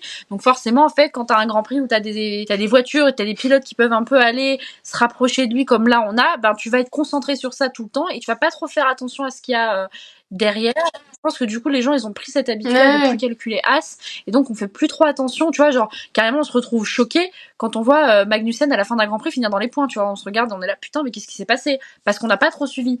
Et c'est dommage pour eux parce qu'au final, Ouais. ça fait partie des trucs qui sont et après je fais partie aussi de ces gens-là qui font pas forcément toujours très attention, mais ces écuries-là qui sont plus en bas, c'est vraiment ces écuries qu'il faut regarder tout au long de la saison parce que c'est vraiment elles qui vont pouvoir apporter de vraies améliorations à leur voiture. Parce que Red Bull, ils sont bien mignons, mais même les améliorations qu'ils apportent à leur voiture, nous on n'aura pas franchement la différence parce qu'ils sont de toute façon devant. Donc c'est moins flagrant quand t'as Oui. des écuries et des voitures qui sont déjà hyper performantes plutôt que quand t'as tes écuries où ça galère au début et que tu vois au fur et à mesure de la saison que ça s'améliore de plus en plus, que les pilotes sont comme Alpine. Tu vois, Alpine, on la voit l'évolution, alors que chez Ouais. Red Bull, c'est moins flagrant.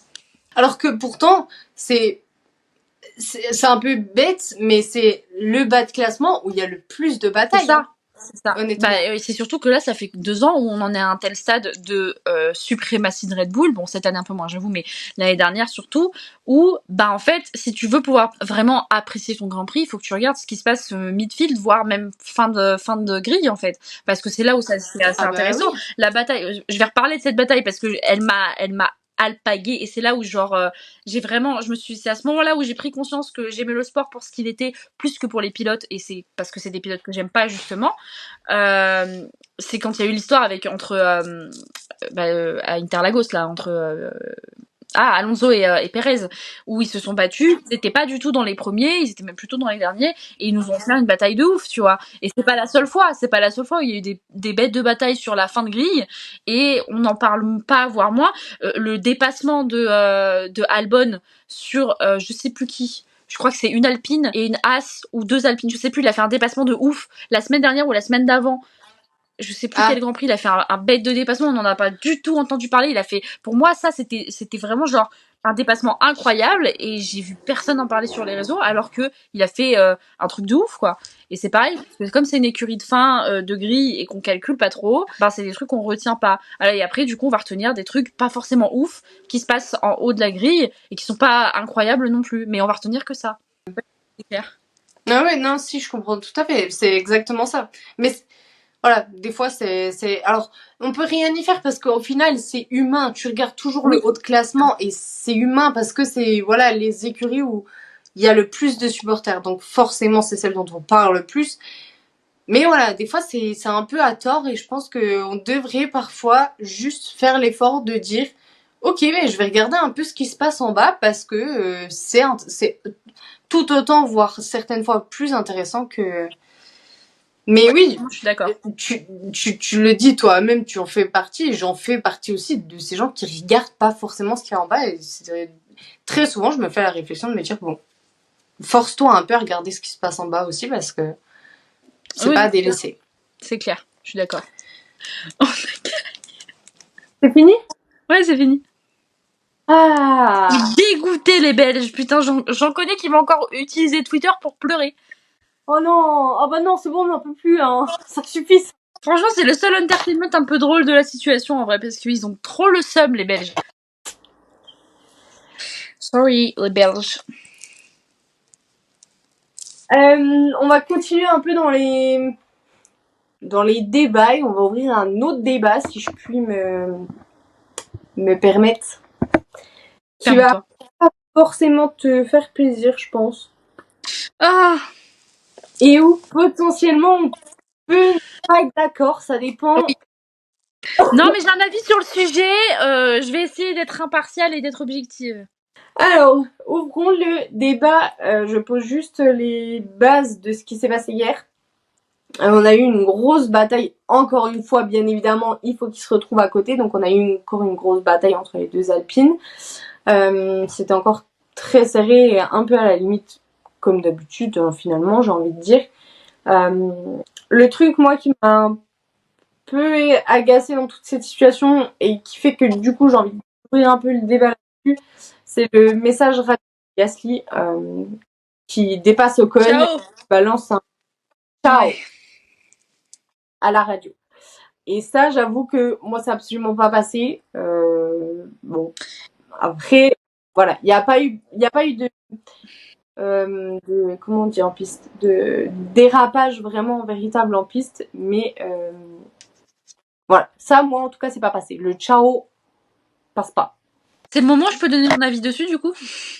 Ah ben, j'attendais ton avis. Alors, moi, j'ai un avis sur le sujet. Déjà, mon problème, et j'adore Pierre, j'adore Esteban, donc c'est vraiment pas genre parce que j'aime pas ces pilotes, mais j'essaye d'être la plus objective possible.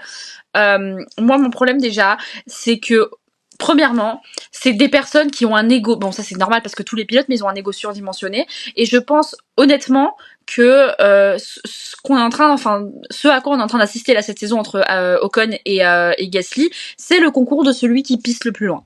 Ni plus ni moins. C'est clairement ça entre les deux, c'est à celui qui pisse le plus loin, ça se voit à chaque Grand Prix, c'est toujours la même comédie. Et je trouve que l'écurie Alpine gère ça très mal. Elle gère pas du tout d'ailleurs en fait. Et je trouve que déjà il y a le problème du comportement des deux pilotes l'un avec l'autre qui n'est pas correct, qui n'est pas normal, et le fait que l'écurie ne fasse rien pour canaliser en fait si tu veux ce truc, c'est ridicule, je trouve ça ridicule. Le truc c'est que Ocon a eu des comportements qui n'ont pas été acceptables et qu'on a blâmés. Le problème en fait, et c'est ça qui me fait de la peine, c'est que malheureusement, quand tu mets Gasly et Ocon l'un à côté de l'autre, sur le papier, Gasly est beaucoup plus apprécié que Ocon.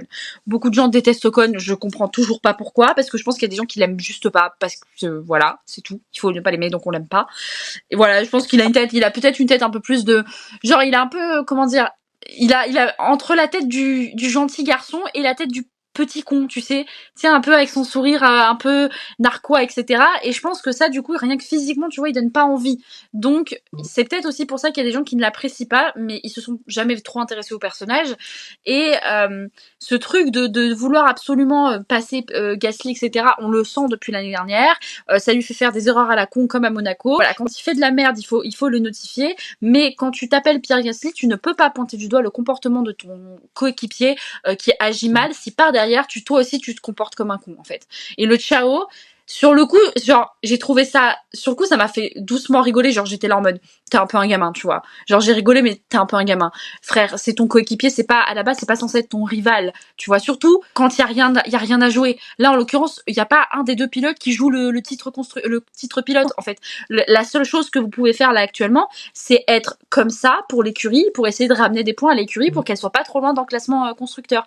Il y a aucun, vous en tant que pilote, il n'y a pas d'enjeu en fait. Vous ne jouez pas le titre à la fin de la saison. Donc c'est ridicule de se taper dessus. Et ce qui est d'autant plus ridicule, ce qui est d'autant plus ridicule, c'est qu'Alpine ne fait rien pour les calmer. Genre c'est limite, elle leur dit bah allez-y, battez-vous, tapez-vous dessus, et après genre on va les taper sur les doigts de celui qui a fait la bêtise. Bah non. En fait, c'est votre taf aussi de les réguler, de les canaliser, de les cadrer. Il y a des gens pour ça dans cette écurie. C'est le team principal, c'est son rôle à un moment donné, tu vois. Donc, au lieu de faire des grands discours là sur Canal+ pour nous expliquer quelles sont leurs stratégies pendant les qualifications, ce serait peut-être mieux, tu vois, de recadrer un peu les deux pilotes qui se comportent l'un comme l'autre comme deux gamins. Et pourtant, c'est des pilotes que j'adore, c'est des pilotes que je supporte, que j'adore. Pour moi, là, il y en a pas un pour rattraper l'autre. Quand c'est pas Gasly, c'est Ocon. Quand c'est pas Ocon, c'est Gasly. Et le favoritisme, parce que je sais qu'on va y venir, cette espèce de favoritisme qu'il y a autour de Gasly surtout depuis qu'on sait qu'Ocon part l'année prochaine, bah c'est pas normal. Pour moi, c'est pas normal. Une écurie ne devrait pas faire du favoritisme comme ils le font. C'était déjà pas normal à l'époque de Binotto chez Ferrari avec Leclerc et Sainz. Et pourtant, j'aime pas Sainz. Je le trouve pas plus normal aujourd'hui. Et c'est dommage. C'est dommage parce qu'ils sont en train de se saboter tout seuls. Voilà. Ocon à Monaco, on est venu lui mettre une pression sur les épaules à dire tu vas t'excuser publiquement, tu vas faire ci, tu vas faire ça. Sur les réseaux, une vague de haine, mais sans nom, je crois que j'ai jamais vu ça. Inadmissible. C'est juste inadmissible. On lui fout sur la gueule pour cette erreur-là. Par contre, là, ce week-end, Gasly se permet une réflexion qui est juste, mais lamentable, qui est pitoyable, et c'est ce que je disais hier, je sais pas si tu avais vu, mais je dis en fait j'ai l'impression, certes pour le divertissement, bon ça amène peut-être quelque chose pour ceux qui aiment ça, mais enfin honnêtement c'est pas du tout ma came, mais en plus de ça je trouve qu'on est pas des gamins de 15 ans qui sont en puberté, et comme tu l'as dit, ouais, vraiment, enfin y a rien en fait qui va dans la situation. Mais par contre, Gasly ce week-end, alors moi en tout cas je parle pour mon côté, mais toi je me diras, je n'ai absolument rien vu. Mais rien vu. Quand je dis rien vu, c'est vraiment zéro. C'est pas j'exagère. Waouh, j'exagère.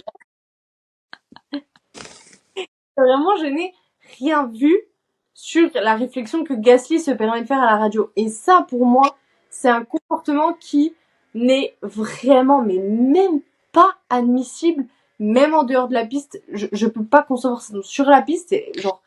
C'est ce que je disais tout à l'heure. Si à la limite, déjà s'ils étaient pas coéquipiers. S'ils étaient pas coéquipiers, ouais, ça me choquerait pas que Gasly ait dit ça. Genre, ça me poserait pas de problème parce qu'en soi, il y en a qui ont déjà des pires, donc c'est pas ça qui me choque. Mais là, comme je l'ai dit, non seulement ils sont coéquipiers, en plus, ils ont pas d'enjeu au niveau du championnat pilote, donc ça n'a pas lieu d'être. Et comme je te disais tout à l'heure, ce côté, je trouve, ce capital sympathie qu'a Gasly, qu'a pas Ocon, et donc du coup qui lui crée, si tu veux, plus de facilité à être apprécié sur les réseaux qu'Ocon, ça se voit parce que personne, j'ai rien vu non plus. Alors après j'ai pas cherché, mais j'ai rien vu non plus sur le commentaire qu'a fait Gasly quand il a dépassé Ocon, alors que si ça avait été à l'inverse, déjà non seulement Alpine serait allé lui choper le callback à la fin du Grand Prix pour lui dire tu t'excuses, et en plus sur les réseaux il se serait fait déglinguer et il se serait fait huer, et c'est pas normal en fait. Mais ça c'est un problème, c'est pas juste le comportement des pilotes entre eux, parce que ça c'est déjà un problème en soi, mais ajoute à ça la façon de gérer complètement catastrophique d'Alpine, plus les gens sur les réseaux, et même pas que sur les réseaux, parce qu'il s'est fait huer quand même au Grand Prix d'Espagne quand ils étaient au truc là des interviews, à la fin, non, c'est pas les trucs des interviews, c'était la fan zone, mais bref, il s'est fait huer. En fait, genre il y a personne ne gère quoi que ce soit. Alors c'est bien mignon de nous mettre des grands textes avec des fonds noirs et des textes en blanc pour dire nous ne tolérons aucun dépassement, aucune forme de harcèlement, etc. Déjà, les gars, réglez vos problèmes en interne, premièrement, commencez par agir correctement avec vos pilotes et par les recadrer quand il faut les recadrer, dans un premier temps, et après vous pourrez faire de grands textes comme ça pour nous dire oui, non, nous tolérons, en fait vous tolérez tout. Il n'y a pas de nous tolérons, vous faites rien, vous l'avez pas protégé Ocon, il s'est pris une vague de haine, il a pas eu de protection, il s'est mangé je ne sais pas combien de messages sur les réseaux, il a été obligé de faire un communiqué, le pauvre, c'est vraiment la victime d'Alpine quoi. Alors oui, il a eu un comportement à la con, oui c'est à blâmer, oui c'est pas à faire, et après il a tué personne, faut doser tu vois. Et quand je vois qu'à côté Gasly se permet de faire et dire des trucs qui sont ma foi pas plus corrects que ce que Ocon peut dire, et que à lui on ne dit rien, pour moi c'est pas normal. Il y a un manque de reconnaissance, je pense, de la part d'Alpine envers Ocon, et de la part des fans aussi accessoirement. Tu parles de capital sympathie de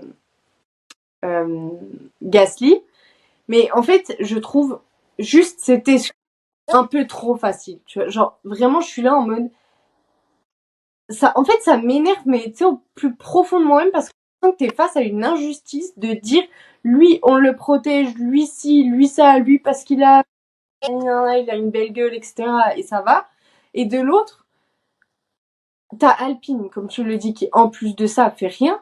Mais j'ai vraiment l'impression que, enfin c'est même pas une impression, je sais que c'est véridique, c'est que dès qu'on peut foutre sur la gueule à Esteban, on va le faire. Ah oui, clairement. Puis il y a oui, vas-y, finis. En l'occurrence, le message d'Alpine sur les réseaux sociaux n'a strictement rien changé. Bah en fait, ça change rien, fais quelque chose. Je suis complètement d'accord. Puis il y a le truc aussi, tu vois, parce que on le voit surtout chez Alpine, parce que Alpine, écurie française, dans son écurie, 2 pilotes français, qui en plus ont grandi plus ou moins ensemble. On sait que c'est pas des grands copains, on a bien compris que voilà, ça date pas d'hier, hein, leur pseudo-querelle. On n'en entendait pas parler jusque-là parce que lui il était chez AlphaTauri Pierre, et Ocon était chez Alpine, donc ils se côtoyaient pas plus que ça. Là, ils sont dans une même écurie, et en fait, ils sont constamment comparés. En fait, c'est C'est tout le temps. C'est-à-dire que ils peuvent pas être genre Pierre Gasly et Esteban Ocon ensemble dans une écurie. C'est tout le temps. Pierre il a fait ça. Oui mais Esteban il a fait ça. Ah ouais mais Pierre il a dit ça. Mais Pierre il a fait ça mieux que Esteban. Ah ouais mais Esteban. Non en fait c'est tout le temps de la comparaison et j'ai même l'impression qu'au sein même de leur équipe ils les comparent constamment l'un avec l'autre en fait. Ça peut pas être ça tu vois quand déjà rien que dans ton équipe c'est pas ça se passe comme ça tu vois. Mais le problème, c'est qu'à un moment donné, là-dedans, enfin, je sais pas, mais faut déjà juste être. Bref, pour réussir à les foutre ensemble dans une écurie, alors même que tu connais le passé des deux pilotes ensemble, à quel moment déjà de base tu te dis bon c'est nickel, ça va bien se passer. Bah c'est ça. Mais parce que en fait, ni plus ni moins.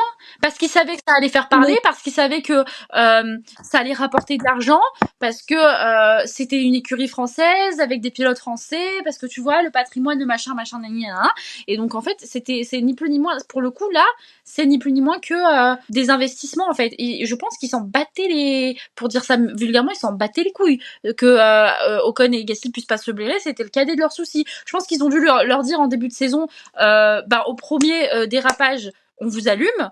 Et en fait, on s'est vite rendu compte que l'année dernière, c'était un peu plus chill. Mais alors cette année, on sent qu'ils sont vénères l'un contre l'autre. Hein.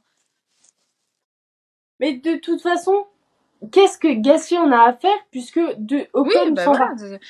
C'est ce que je te dis, c'est le concours de celui qui pisse le plus loin. C'est un concours d'ego. En fait, il veut pas que Ocon passe, comme Ocon ne veut pas que Gasly passe. Donc, quand ils se retrouvent côte à côte, eh ben c'est la guerre. Et l'écurie ne fait rien. L'écurie les laisse se battre. De temps en temps, elle dit ouais, fais passer Gasly, ouais, fais passer Ocon. Ils font des stratégies, on comprend pas d'où ça sort. Ils veulent faire passer Gasly devant Ocon parce que oui, non, mais t'inquiète, il va aller attraper Ricciardo. Il l'a jamais attrapé. Au final, il a fini devant Ocon alors qu'Ocon était plus constant que lui. Enfin, ça n'a pas de sens. La façon de gérer l'écurie, elle est merdique. Et au final, en fait, on se retrouve avec des batailles en piste qui ne devraient pas avoir lieu d'être. Surtout pour deux pilotes qui sont dans la même écurie et qui, je le rappelle encore une fois, n'ont rien à jouer. Parce qu'à la limite, ils ont quelque chose à jouer. Qui se battent, je comprends. Mais là, il n'y a aucun enjeu, c'est ridicule, perte de temps, perte d'énergie et perte de points au final. Après, tu m'excuseras, mais on peut pas vraiment parler de mauvaise manière de gérer d'Alpine quand il y a aucune manière de gérer derrière. Bah oui, non. Pour moi, c'est pas une mauvaise façon de gérer, c'est juste qu'il n'y a pas enfin c'est pas vraiment une prise de position, mais il n'y a pas de prise de parole derrière, il n'y a pas d'action, c'est vraiment juste on fait pour dire de faire et qu'on puisse pas nous dire après, tu sais comme quand tu fais mais que t'as pas envie, mais c'est juste pour pas qu'on puisse te dire ah bah ouais clairement, tu vois, c'est vraiment juste hey, les gars, on a fait quelque chose, alors qu'en vrai ils en ont rien à faire, ils en ont strictement rien à faire. Ocon peut être pris pour cible par toute la commu F1, ils en ont rien cadet de leurs soucis. En fait, ils veulent juste faire dans le politiquement correct. Donc, ils font des messages de prévention en mode non, on n'est pas pour ça, nous on est contre, on combat le harcèlement. Ils en ont rien à foutre. Il y a personne qui les a arrêtés, les gens qui huaient Ocon au Grand Prix d'Espagne. Il y a personne qui leur a dit les refs, tu vois. Et je veux dire, même Gasly, enfin, en fait, je sais pas, moi c'est comme ça que je vois les choses, mais même Gasly, tu vois que ton coéquipier il est en train de se faire huer. Je sais pas, même si c'est pas quelqu'un que tu portes dans ton cœur, enfin, tu doses, je sais pas, tu dis aux gens de doser, en fait, c'est hyper irrespectueux. Personne, tout le monde était là, tout le monde sait faire, mais c'est comme quand les gens Max, c'est pareil, genre, en fait, gérer le truc mieux que ça. C'est pas normal qu'on ait affaire à ce genre parce que on pourra pas empêcher les gens d'être cons. Donc ça c'est un fait. Au moins tu réagis. Mais oui, voilà.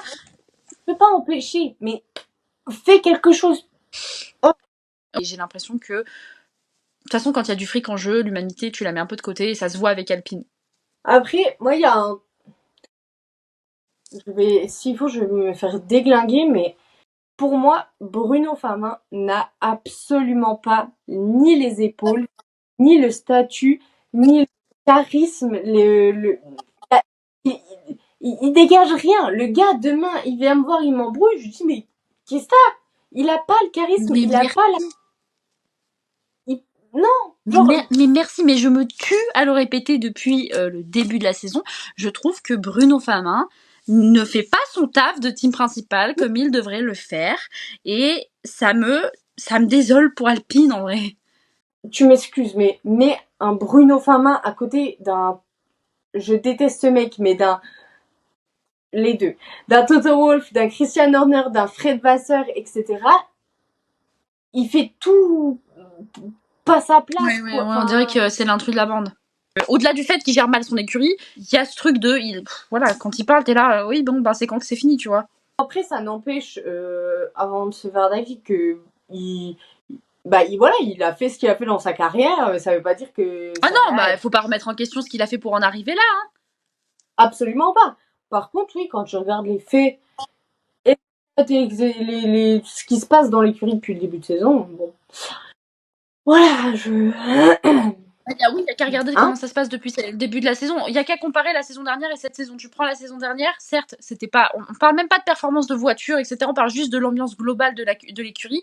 L'année dernière, on avait une écurie qui, ça roulait quoi, ça roulait. C'était pas parfait. On sait que Piastri, putain, pourquoi je l'appelle Piastri? On sait que Gasly et Ocon ils s'entendent pas, mais il y avait pas ce truc de celui qui a la plus grosse. Là, cette saison, c'est un délire. On ne voit que ça, en fait. À chaque Grand Prix, il y a un nouveau truc. Et ça se voit qu'il gère pas le truc. Il s'en fout, il laisse faire. Ah bah, complètement. Ça se verrait si ça serait géré. Je pense que ça se passerait pas du tout de cette manière-là. Hein. Clairement pas. Je pense qu'il y en aurait un qui... il en aurait chopé un par l'oreille et l'autre par l'autre. Il les aurait dit... vous vous calmez, en fait. Genre, à un moment donné, il faut les recadrer aussi, ces mecs. Parce que ils peuvent avoir un égo surdimensionné autant qu'ils veulent. Quand ils font de la merde, il faut être capable de leur dire. Ah bah, c'est ton rôle principal. C'est ton taf, hein. C'est pour ça que t'es payé. Je veux pas... Ah oui, je suis complètement d'accord. Vraiment, là, je pense que je suis arrivée au bout de ma capacité à essayer de comprendre un peu ou d'être... Enfin, j'allais dire d'avoir un peu de compassion, mais c'est même pas de la compassion à leur égard, mais... Oui, non, juste d'être... genre de comprendre, en fait, son fonctionnement, etc. Mais moi, je t'avoue que j'essaye même pas, en vrai, genre... Je comprends juste pas et je trouve ça dommage parce qu'au final ça après c'est pas le seul responsable parce que pour moi quand je veux dire Gasly et Ocon à un moment donné aussi c'est des adultes hein, du haut de leurs 27 ans, il serait peut-être temps aussi tu vois de se responsabiliser un minimum et d'arrêter d'agir comme des gamins, tu vois. Eux aussi ils sont assez grands pour pouvoir se mettre leurs propres limites. Quand tu te rends compte que ce que tu fais en fait ça sert ni ta cause ni celle de l'écurie, juste tu doses. Il y en a aucun de deux qui est capable de se remettre en question là-dessus, j'ai l'impression. Donc il y a aussi une part de responsabilité de la part des deux pilotes. Mais à mon sens c'est au-dessus, tu vois déjà qu'il faut savoir mettre les hauts là quand ça part un peu trop dans tous les sens. Si déjà au-dessus ils sont pas capables de canaliser leurs pilotes, comment tu peux espérer d'eux que de eux-mêmes tu vois ils se pas brident mais qui se calment, tu vois. Tu peux pas leur demander de se calmer si déjà la personne qui gère le truc au-dessus d'eux est pas capable de le faire. Je pense qu'on sera d'accord pour dire que de toute façon ça sera comme ça jusqu'à la fin de saison. Maintenant, pour moi c'est de toute façon trop tard à partir du moment où ils ont laissé couler. Même si là actuellement ils arrivent et ils mettent les hauts là et ils mettent les choses au point et ils font un truc, c'est trop tard parce que ça a déjà été fait. Oui, là c'est foutu là, donc ça va être comme ça jusqu'à la fin de la saison et il y a un monde où c'est comme ça la saison de l'année prochaine aussi parce que Carlos Sainz, Gasly, parce que c'est les rumeurs qui courent, Carlos Sainz c'est chez Alpine, si Carlos Sainz vient chez Alpine avec Gasly, mais moi je vois dans aucun monde que ça peut bien se passer hein. Alors après peut-être que je me trompe et qu'en fait ils vont devenir super copains, mais j'y crois à 0%. Pour moi ça va être la même merde qu'avec Esteban Ocon et Pierre Gasly et en plus Sainz, il vient de chez Ferrari, il fait des assez bonnes performances chez Ferrari, il se démerde, donc il doit avoir un boulard comme ça. Il vient dans une écurie un petit peu plus bas de gamme, il va arriver, va se dire, je pose mon cul dans la voiture, c'est ma route et je t'emmerde. Si Bruno Famin ne fait pas son taf et ne canalise pas le truc d'entrée, ça va être le même bordel qu'avec Ocon. Et au final, Alpine, on va arriver à un stade où l'écurie ça va faire comme Renault, ils vont juste être obligés de partir parce que ça marche pas au niveau des points, ça marche pas au niveau des pilotes et ça marchera bientôt plus au niveau des sponsors. Donc tu vois, il y a un moment donné aussi, il faut savoir je sais pas, porter le truc comme il faut. Comme à chaque fois, du coup, on a parti dans complètement et plus on en était, mais je crois qu'on en était aux pénalités, etc. Et que du coup, on va rentrer un peu le dur de la course, si je puis dire de cette manière. On va commencer à parler à partir du 51e tour de course de cette histoire. Verstappen, je sais pas pourquoi j'allais dire Verstappen-Perez, non, Léa Perez, j'ai le droit d'être. Non, Perez, le jour où il se battra contre Verstappen, si tu veux. Il a rien demandé, lui, fous-lui la paix. Verstappen-Norris, l'histoire au 51e tour de course.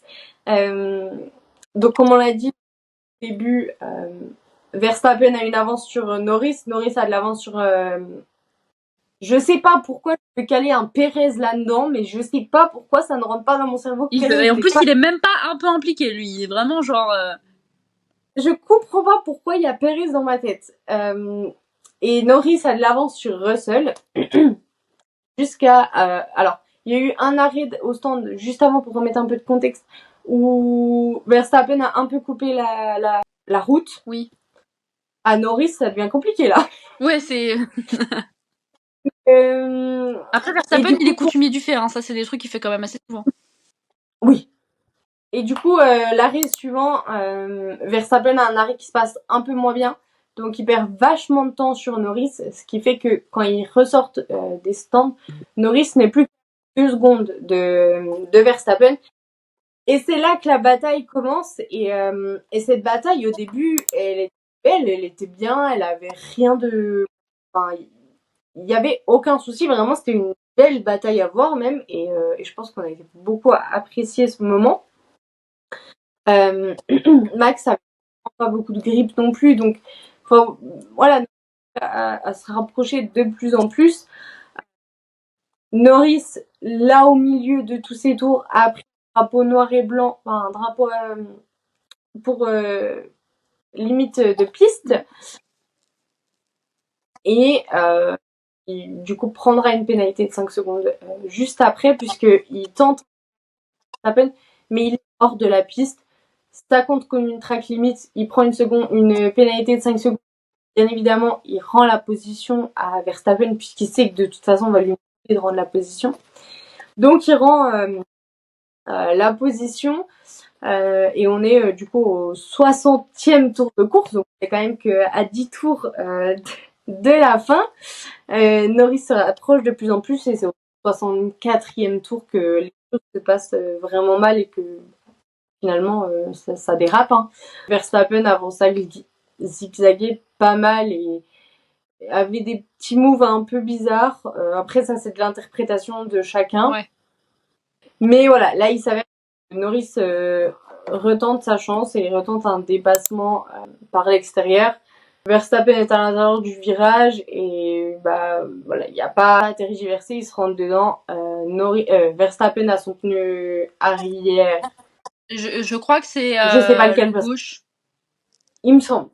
Donc qui du coup, comme tu l'as dit, qui éclate, qui crève, et Norris a son aileron avant touché, a des dégâts aussi.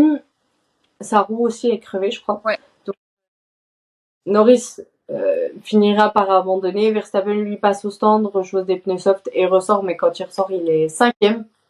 De toute façon, sa course est...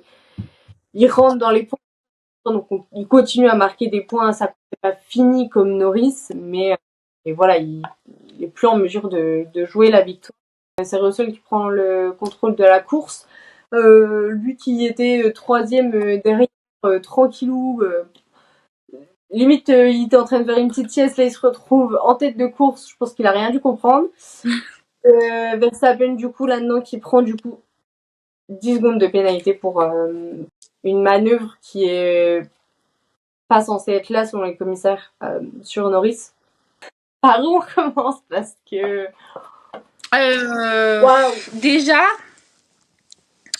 pour moi pour moi ils ont tous les deux été hyper agressifs. Il y a une part de responsabilité du côté de Norris, il y a une part de responsabilité du côté de Verstappen.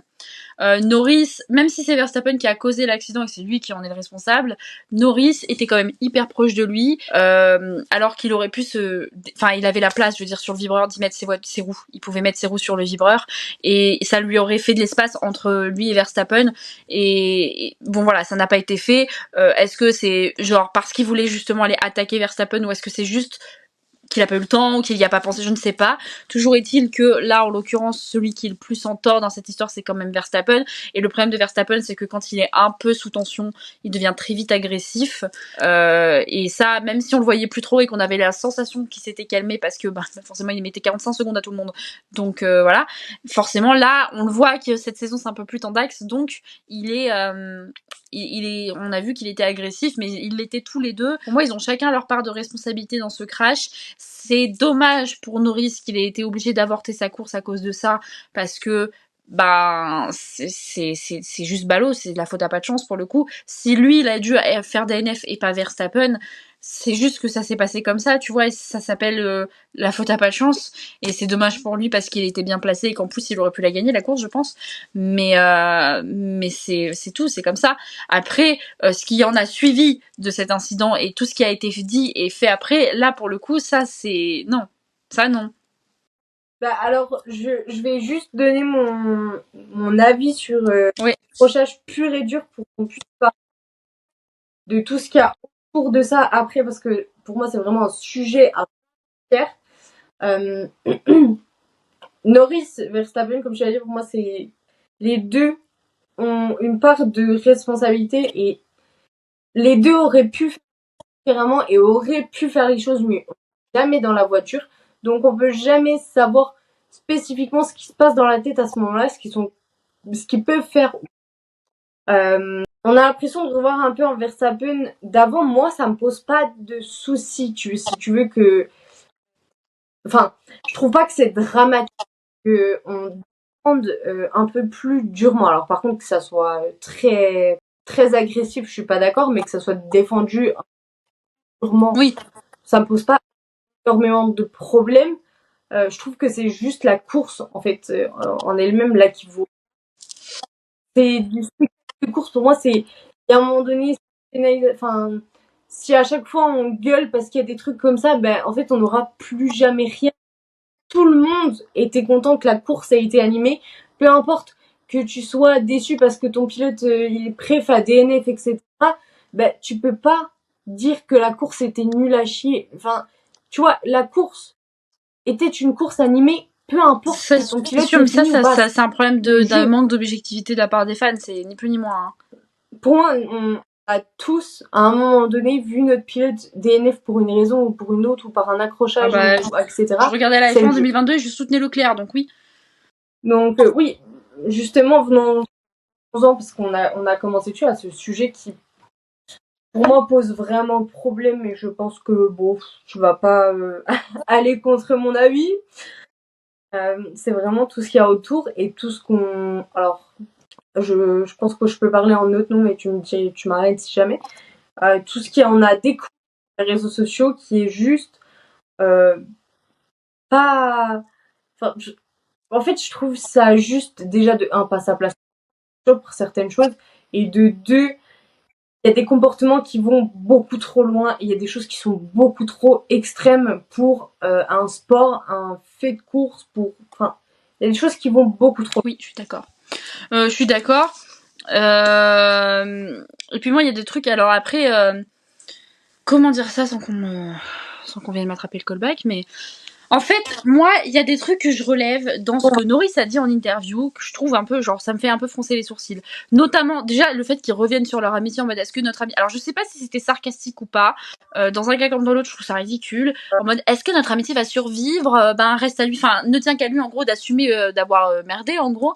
Et pareil, quand il y a un truc qui m'a fait tiquer, c'est quand il a dit, ouais, mais Verstappen, il a 70 points d'avance sur les autres. Et alors, en fait, et alors, faudrait qu'en plus de ça, parce qu'il a 70 points d'avance sur vous, qui te laisse passer, qui te laisse gagner la course, parce que bon bah Hessoul il a 70 points d'avance sur tout le monde, donc il peut se permettre de laisser un mec gagner. Non, mais en fait si t'as pas la mentalité d'un vainqueur et que t'es pas là pour gagner, mais même si tu mets 40 secondes aux gens, tu vois, si t'es pas là pour gagner, en fait, t'as rien à faire. Et c'est ce que Verstappen a dit. Si t'es pas là pour gagner, t'as rien à faire dans ce sport, en fait. C'est ridicule. C'est complètement con. Ils sont tous les deux là pour gagner. Ils ont tous les deux les capacités pour gagner parce qu'ils ont la voiture et ils ont le talent. Ils ont tous les deux, voilà, ils peuvent le faire. Maintenant, tu peux pas, genre, utiliser comme argument, oui, mais je comprends pas trop pourquoi il a attaqué comme ça alors qu'il a 70 points d'avance. Mais encore heureux qu'il attaque, j'ai envie de te dire, tu veux lui prendre sa place. Mais il manquerait plus qu'en plus il te laisse passer. Genre, non, tranquille, j'ai 70 points, je peux, sur une course. Allez, soyons fous. Bah non, en fait, ça ne marche pas comme ça. C'est pareil, genre, on va pas non plus féliciter Lando Norris d'avoir été un peu, comment dire, pas agressif, mais disons d'avoir essayé de taquiner un peu Verstappen. Bah, on va pas en plus te féliciter de faire ton taf. C'est ton taf, mon gars. T'as la voiture qui va pour. T'as la voiture qui roule assez bien. Bah normal en fait que tu l'attaques. Faudrait en plus qu'on te félicite de ça. Bah non, n'importe quel autre pilote l'aurait fait à ta place et c'est normal. C'est un truc que j'ai relevé chez Norris, mais pas qui du coup, je sais pas si ça a déteint sur les gens qui le suivent, mais moi ce qui m'a vraiment posé problème, c'est que j'ai vu des messages là encore juste avant qu'on tourne en disant waouh, pardon, en disant oui, mais de toute façon, Norris, c'est le seul depuis 2 ans qui peut se permettre de faire un petit peu de pression. Les gars, juste, en fait, quand t'as la voiture, que t'es derrière lui, que t'as le potentiel d'aller le chercher, c'est juste ton taf d'aller le chercher. Comme tu dis, on va pas le Mais oui. l'avoir fait. Est-ce que vous avez fait les qui l'ont fait, que ce soit en qualif ou autre? Non. Pourquoi j'ai l'impression qu'on glorifie. Je suis désolée. Je sais qu'on va me tomber dessus par avance. Et à un moment donné, je dire les choses et où faut ouvrir un peu sa bouche, des comportements qui ne sont pas normaux. Il y a un moment où j'ai l'impression que, et si vous êtes fan de Norris, ne prenez pas tout pour vous. On parle là vraiment d'une certaine catégorie de fans qui sont très extrêmes. Oui, d'autant que je tiens quand même à souligner que moi, j'ai fait une vidéo pour dire que j'avais un peu du mal avec le comportement de Norris et que une grosse partie des commentaires sont des gens qui m'ont dit « Je suis fan de Norris, mais je suis d'accord avec toi ». Donc, il y a quand même une partie des fans qui ont la lucidité et le recul nécessaire pour aussi, tu vois, pas être obnubilés par « Oui, mais non, c'est pas vrai parce que Norris, c'est le meilleur ». Non. Il n'y a pas de généralité. Exactement. De fait, bien évidemment, tout le monde n'est pas comme ça, et encore heureux, mais cette catégorie de personnes-là qui sont omnubilées par Norris, pour moi, il y a vraiment limite une glorification du mec en disant tout ce qu'il fait, c'est génial. Il n'y a plus aucune lucidité, aucune objectivité. Il y a juste, quand je vois des messages, là, les dernières semaines, des TikTok où juste le mec, c'est ce que je disais à Valentine avant qu'on tourne, le mec, il marche, il sort du paddock, on arrive à faire des vidéos, à prendre cet extrait, à faire des vidéos et à dire « Ah mais Norris en ce moment il est trop triste, ça va pas du tout dans sa vie. » Et les gars, c'est vrai qu'en plus, Norris on le connaît personnellement, enfin moi je l'ai eu au téléphone hier, on en discute régulièrement. Enfin, genre, en fait, ça, et puis c'est pas que le problème, là ça se voit beaucoup en ce moment sur Norris, mais c'est pas un problème, genre c'est pas isolé, tu vois, ça fait ça avec beaucoup de pilotes, avec Charles, avec Lewis, avec, tu vois, genre à partir du moment où ils ont une grosse communauté, surtout de gens qui sont sur les réseaux, j'ai l'impression que les gens, ils s'immiscent dans sa vie, mais en fait, ils agissent comme s'ils le connaissaient personnellement, en fait. Genre, oui, ah non, mais Norris, en ce moment, ça va pas fort, mais en fait, t'en sais rien, mon ref, tu le connais pas, donc même si lui, il te dit que en ce moment, bah, c'est pas top, machin, tu ne connais pas ce type, en fait. Il peut bien te dire ce qu'il veut, et ça, encore une fois, ça n'excuse rien, parce que si on doit excuser, genre, des comportements et des propos un peu, tu vois, un peu je me la pète, etc. S'il faut l'excuser parce que, ouais, mais en ce moment, il va pas bien, etc. Bah, à ce moment-là, on excuse tout. On excuse les propos qu'a tenus Tsunoda pendant les qualifications. On excuse le fait que Verstappen soit agressif.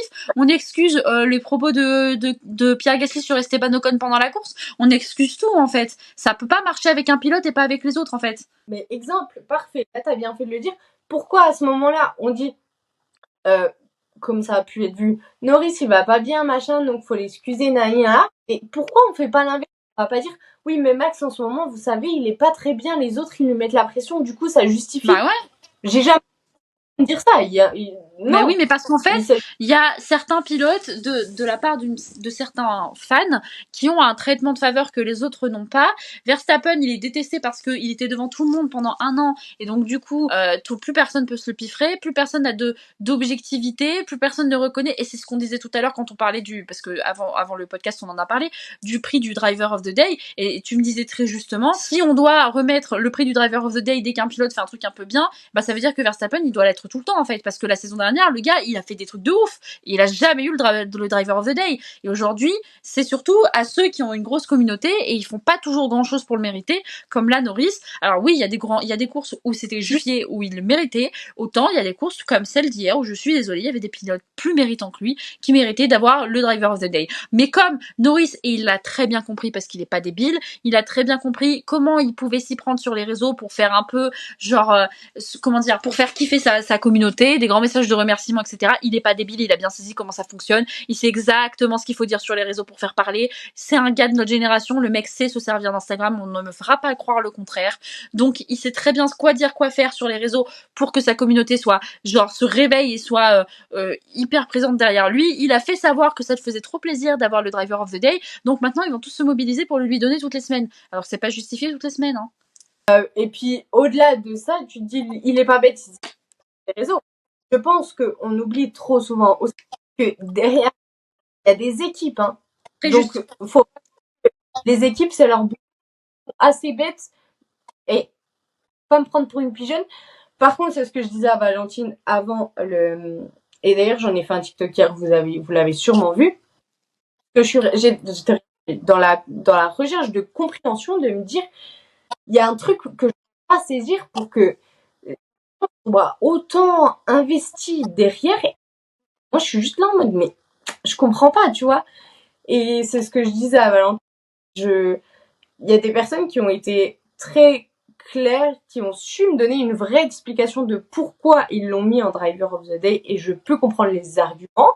C'est comme pour tous les autres pilotes, il y a des gens qui ont des vrais arguments et qui, voilà, c'est vraiment un vote de performance et de mérite. Il y en a qui n'ont strictement aucune justification, alors qu'on rentre dans un truc, comme je dis, de glorification un peu de Norris, en mode le gars est drôle, il met des messages drôles sur ses réseaux, il fait rire les gens, il est Surtout sympa, que il a une le belle plus gueule. drôle, ça restera quand même Piastri, hein. Parce que lui, c'est vraiment le clown qu'il pense être, hein. Lui, il est hilarant. Là, vous m'excusez. Bon, ok, là, je suis pas objective.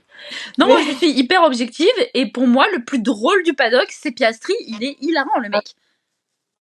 Mais parce qu'il faut le suivre sur Ah ses ouais, non, réseaux. mais c'est un cas, c'est vraiment un cas à part. Piastri, il est trop drôle. Oh, je vais rien dire parce que je vais me faire attraper la veste d'une manière, mais Pas grave, je on sera pourrais tous les en deux dans parler. le même bateau, t'inquiète. Je pourrais vraiment littéralement en parler pendant des heures parce que pour moi, en fait, Lando est un bon pilote et a du talent, et tout ça est gâché, j'ai l'impression. Non, mais je vois où tu veux en venir, genre c'est assombri, on va dire. Voilà, c'est clairement ça. C'est un peu gâché parce qu'il y a une communauté derrière qui est pour le coup fanatique. Et encore une fois, je ne parle pas de tout le monde, mais il y a une communauté qui est fanatique derrière et qui fait que forcément quand tu as ne serait-ce qu'un minimum de jugeote et que tu vois les choses, ça te repousse un peu parce que des fois je me dis mais je suis face à des gens qui n'ont aucun self-control, qui n'ont aucun jugement, qui n'ont pas même au-delà du recul, aucune maturité, quoi. On a tous des pilotes prêts. Par contre, de là à le défendre corps et âme, même quand il est en tort, à insulter les gens, pas savoir les écouter, quand ton pilote est en tort, je parle même au-delà de ce week-end, pour moi, là, il y a vraiment quelque chose derrière qui fait que le talent de Norris est gâché par ça parce que, au final, ça saoule tout le monde. Et je pense que ça continuera à nous saouler. Les gens, cette communauté fanatique, c'est ce que je disais à Valentine, que ça nous saoule un peu, qu'ils ont mis Driver of the Day alors que des fois ils ne le méritent pas, et ça va continuer. Voilà, pour juste. Je suis d'accord avec toi, et surtout que la plupart, pour ceux qui n'ont pas de réelle justification à apporter, parce que moi je sais que j'en ai vu dans mes commentaires sous ma vidéo, de gens qui me disaient en gros oui mais Norris il mérite le driver of the day parce que il a fait une super, c'est ce que je disais tout à l'heure, il a fait une super évolution. Sauf qu'en fait les gars, il faut quand même garder à l'esprit que le driver of the day, vous récompensez un pilote parce qu'il a fait un bon week-end. Vous récompensez pas un pilote parce qu'il a fait une bonne évolution depuis le début de la saison, en fait. Ça, il se récompense tout seul en marquant des points là, hein. Donc c'est complètement ridicule, et comme je le disais tout à l'heure, pour moi il y a des pilotes comme Hülkenberg, comme Piastri ou comme même Leclerc qui méritaient bien plus le titre de driver of the day parce que eux ils ont fait de réelles bonnes performances. Ils sont partis de loin, ils ont remonté des places. Alors on n'a pas eu des batailles de fous furieux, et désolé de le dire mais la bataille Verstappen-Norris a été bien, mais on en a vu d'autres. Donc Donc non, et à mon sens, il y avait des pilotes qui méritaient bien plus. Et le problème, c'est qu'aujourd'hui, on vote plus au mérite, on vote à la popularité. Et c'est dommage. C'est dommage parce qu'en fait, au final, ben, ce titre ne veut plus rien dire. Et en plus, c'est ridicule parce que ça ne lui apporte rien. À part un peu de visibilité sur les réseaux, ça lui apporte pas de points, ça lui apporte pas de... Tu vois, ça va pas le faire devenir champion du monde. Hein, donc c'est complètement stupide. Et c'est littéralement dans le titre. Driver of the Day. Oui, voilà, of the day, c'est pas driver of the season, là, c'est driver of the day. Donc, il s'agirait de faire les choses correctement, quoi. Le seul truc, je finirais par rajouter que vraiment le truc que je trouve dommage là-dedans, c'est que, bah, du coup, ceux qui votent honnêtement par mérite, et bah, du coup, par certaines personnes peuvent vite être catégorisées dans cette catégorie de personnes, de fans dont on parle, alors que, bah, voilà, ils votent vraiment au mérite et qu'il y a vraiment un truc derrière et que malheureusement, sont un peu trop souvent englobés dans cette catégorie de personnes alors qu'ils ont juste rien demandé. Entre, j'ai l'impression, un peu dans le truc qu'on avait il y a quelques temps, Leclerc, où bah en fait t'osais plus être fan de Leclerc parce que t'avais peur de faire un sujet, que t'étais là. Bah oui, c'est ça. Et je pense que malheureusement, et ça doit, je sais pas, faudrait demander l'avis aux gens qui sont fans de Norris parce que personnellement je le suis pas, donc je peux pas répondre. Mais je pense que dans le, et c'est peut-être comme tu l'as dit le cas, comme c'était pour Leclerc, il y a certainement des gens qui sont fans de Norris qui aujourd'hui ont peur de dire qu'ils apprécient Norris parce que ils ont pas envie, ils ont pas envie d'être associés, si tu veux, à cette catégorie-là de personnes, quoi. Exactement. Je suis presque convaincue. Ah oui, c'est sûr. Et je pense que de toute façon, on a encore beaucoup de temps à en entendre parler et c'est clairement pas fini. Donc voilà, je pense que plus les gens vont se rendre compte de ça, plus les personnes qui osent plus dire qu'ils sont fans de Norris vont aussi en parler, comme ça a été le cas pour Leclerc. Et peut-être que à partir du moment où on en a parlé pour Leclerc, j'ai l'impression que ça s'est un petit peu calmé. Mais j'ai l'impression aussi que, mais en fait, c'est un cycle. C'est-à-dire que quand c'est pas Leclerc, ça va être un autre pilote. Si c'est pas un autre pilote, ça va être machin. En fait, il y a toujours, j'ai l'impression, à un moment donné, il va toujours y avoir une espèce de concentration de, parce que pour moi, là, ça s'apparente à juste être groupie hein, de Lando Norris, ni plus ni moins. Comme il y a eu les groupies de Charles Leclerc, comme il y a eu les groupes de Lewis Hamilton. Bon, voilà, chaque pilote a eu ses groupies, à part peut-être Perez, mais ils en ont tous eu. Et enfin si, Perez, ses groupies, c'est les Mexicains.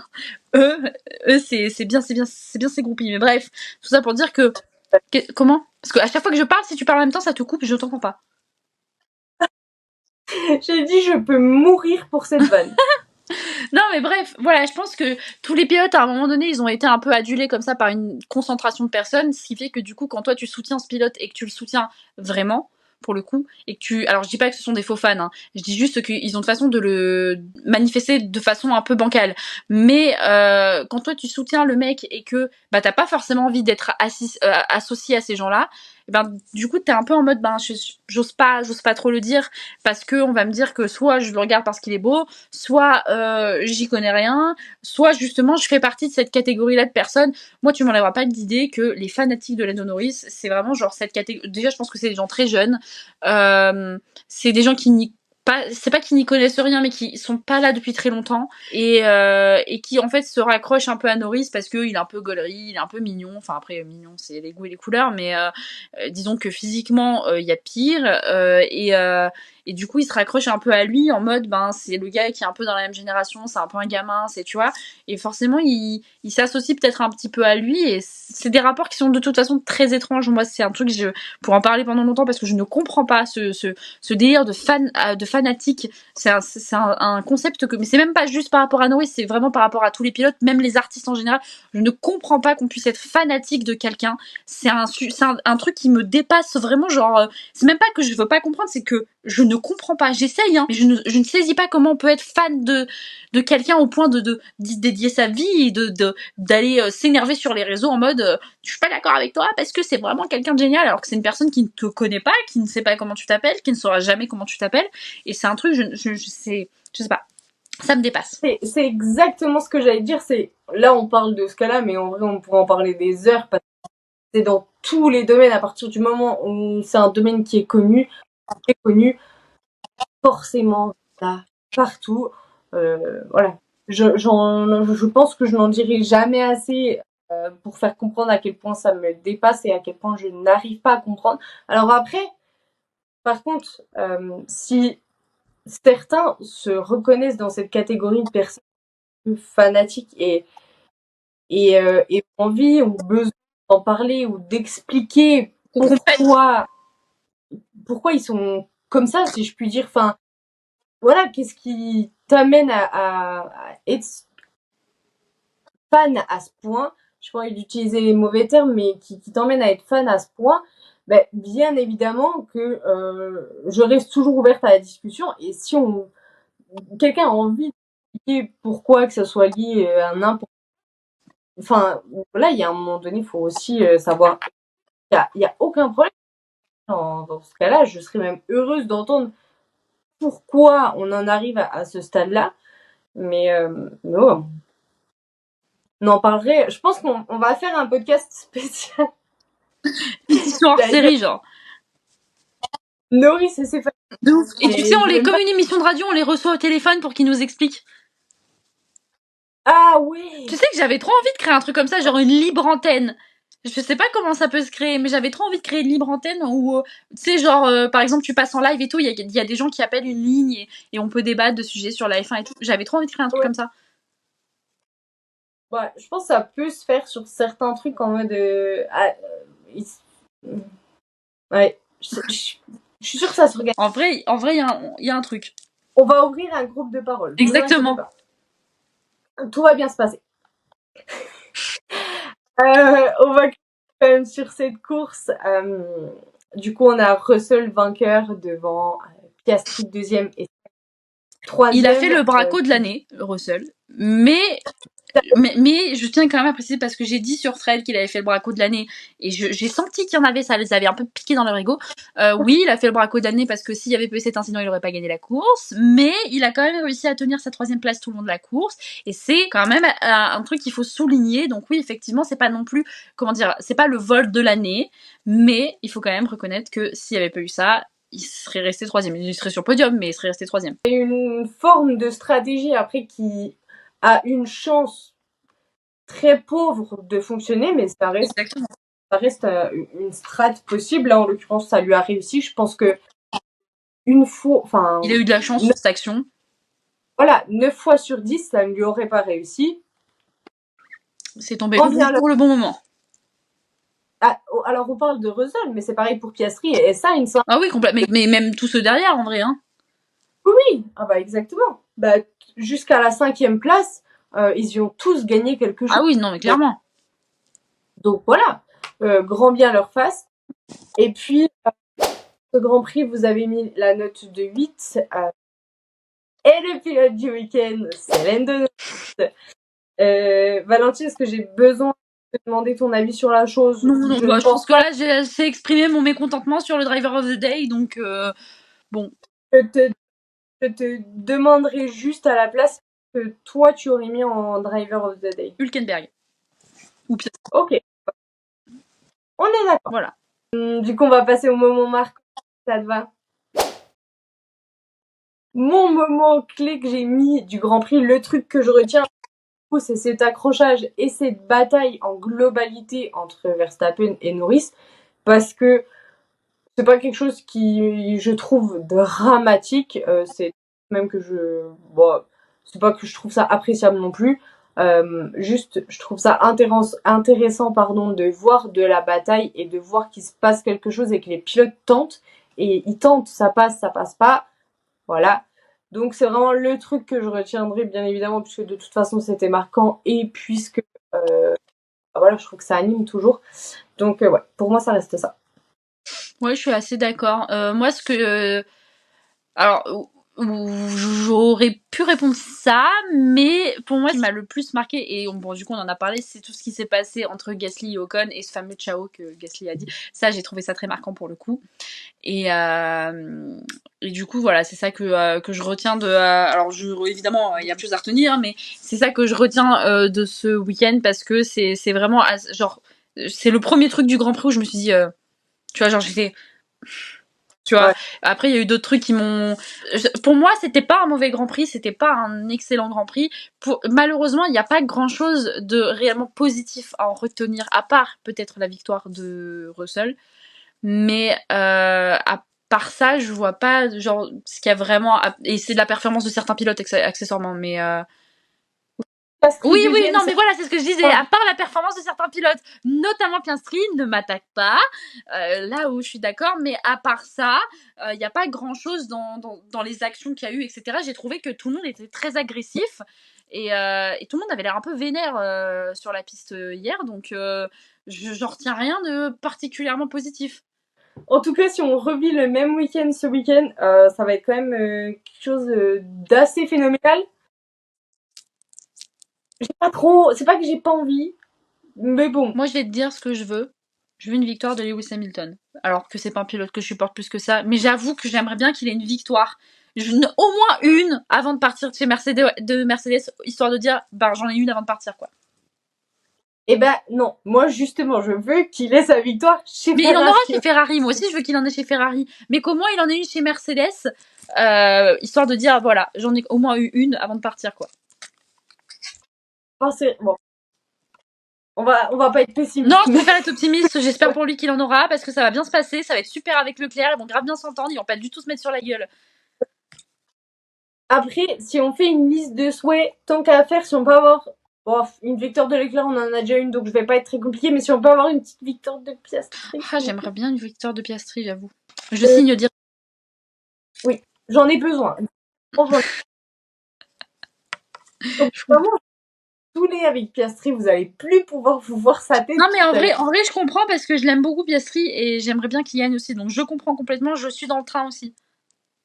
Cool. Allez, viens avec moi. On est parti. Let's go. Eh ben, je te propose qu'on termine tranquillement par un petit jeu, comme ça on redescend de toutes ces émotions et on finit sur une note un peu plus tranquille et un peu plus cool quand même. Yes. Ça. Es-tu prête? Are you ready? I'm ready. Je te donne des phrases à trous, je te laisse compléter. Si t'as besoin de réfléchir, réfléchis. Ok. Ouais. On commence trop bien. Vas-y. McLaren finira au championnat. McLaren finira deuxième au championnat. Norris aura victoire à la fin de saison. À la fin de la saison? Ouais. Norris aura 2 victoires à la fin de la saison. J'attends d'Alpine qu'il la suite. Qui? Il pour la suite. J'attends d'Alpine qu'ils gèrent mieux leur pilote pour la suite. C'est vrai, c'est assez logique quand on y pense. Je pense que Carlos ira chez pour 2025. Je pense et j'espère que Carlos ira chez Williams en 2025. Max et Lando vont sur le reste de la saison. Se foutre sur la gueule jusqu'à la fin de la saison. Je pense qu'ils vont se mettre dessus toute la saison, tous les deux. Eh ben super, ça. Allez, rendez-vous ce week-end un tour. Exactement. Oh mon dieu, bah écoute, génial, super. Voyons ce qu'il en adviendra ce week-end. Exactement, on verra comment ça se passe à Silverstone et puis voilà. Et bah si c'est comme ça tous les week-ends, on va bien s'écouter. Ouais, bah au moins on pourra pas se plaindre qu'il n'y a pas d'action. Ah bah oui, bah moi c'est sûr que j'ai choisi la bonne année pour lancer le podcast. Ah bah là t'as des choses à dire, c'est sûr qu'à chaque fin de Grand Prix, c'est pas comme l'année dernière où il n'y a pas grand chose à dire. Hein. Ah bah on s'éclate. Les tournages, plus on avance dans le temps, plus les tournages sont longs, plus je mets du temps à faire les débriefs. Ouais, je comprends, ouais, je comprends. À la fin de la saison, je sais pas dans quel état vous allez me retrouver. Tu vas faire des podcasts de 4h30. Je pense que je vais avoir une tête assez fatiguée, mais... non, c'est tout. Et bah du coup, j'en profite. Merci à toi d'avoir accepté l'invitation. Bah merci à toi de m'avoir invité, c'était trop cool. On a eu l'occasion de parler de plein de trucs. C'était super cool. Donc ouais, j'espère pour toi que ça a été. Et puis on va pas tarder à se laisser parce que Ça fait depuis 18h, si vous saviez. Même un petit peu avant. Oui. Ouais. Il est 21h15. On en avait des choses à dire. Sachez que là-dedans, on n'a pas mangé. Résumé, vous avez eu tout ce qui se passe actuellement, on en a débattu pendant des heures. Vous aurez eu les résultats du match de la France 3-4 En jours retard, si jamais vous êtes... Pour les gens qui vivent dans le passé, peut-être. Si jamais quelqu'un vit dans une grotte ou je ne sais où, voilà. Vous savez qu'on a faim et vous savez qu'on en fait trop une C'est bien, il n'y a pas de filtre ici. Je pense que vous avez à peu près, globalement, toutes les infos là, il n'y en a aucune qui manque. Exactement. Et ben écoute, merci beaucoup à toi. Et puis nous, on se retrouve normalement pas la semaine prochaine. Et puis on se retrouve dans 2 semaines. Et à un moment donné, il faut que je prenne un petit peu de repos aussi. En attendant, vous passez de bonnes vacances. Ceux qui ne travaillent pas et qui ont des vacances là pendant le mois de juillet, prenez soin de vous et à très vite. Bisous.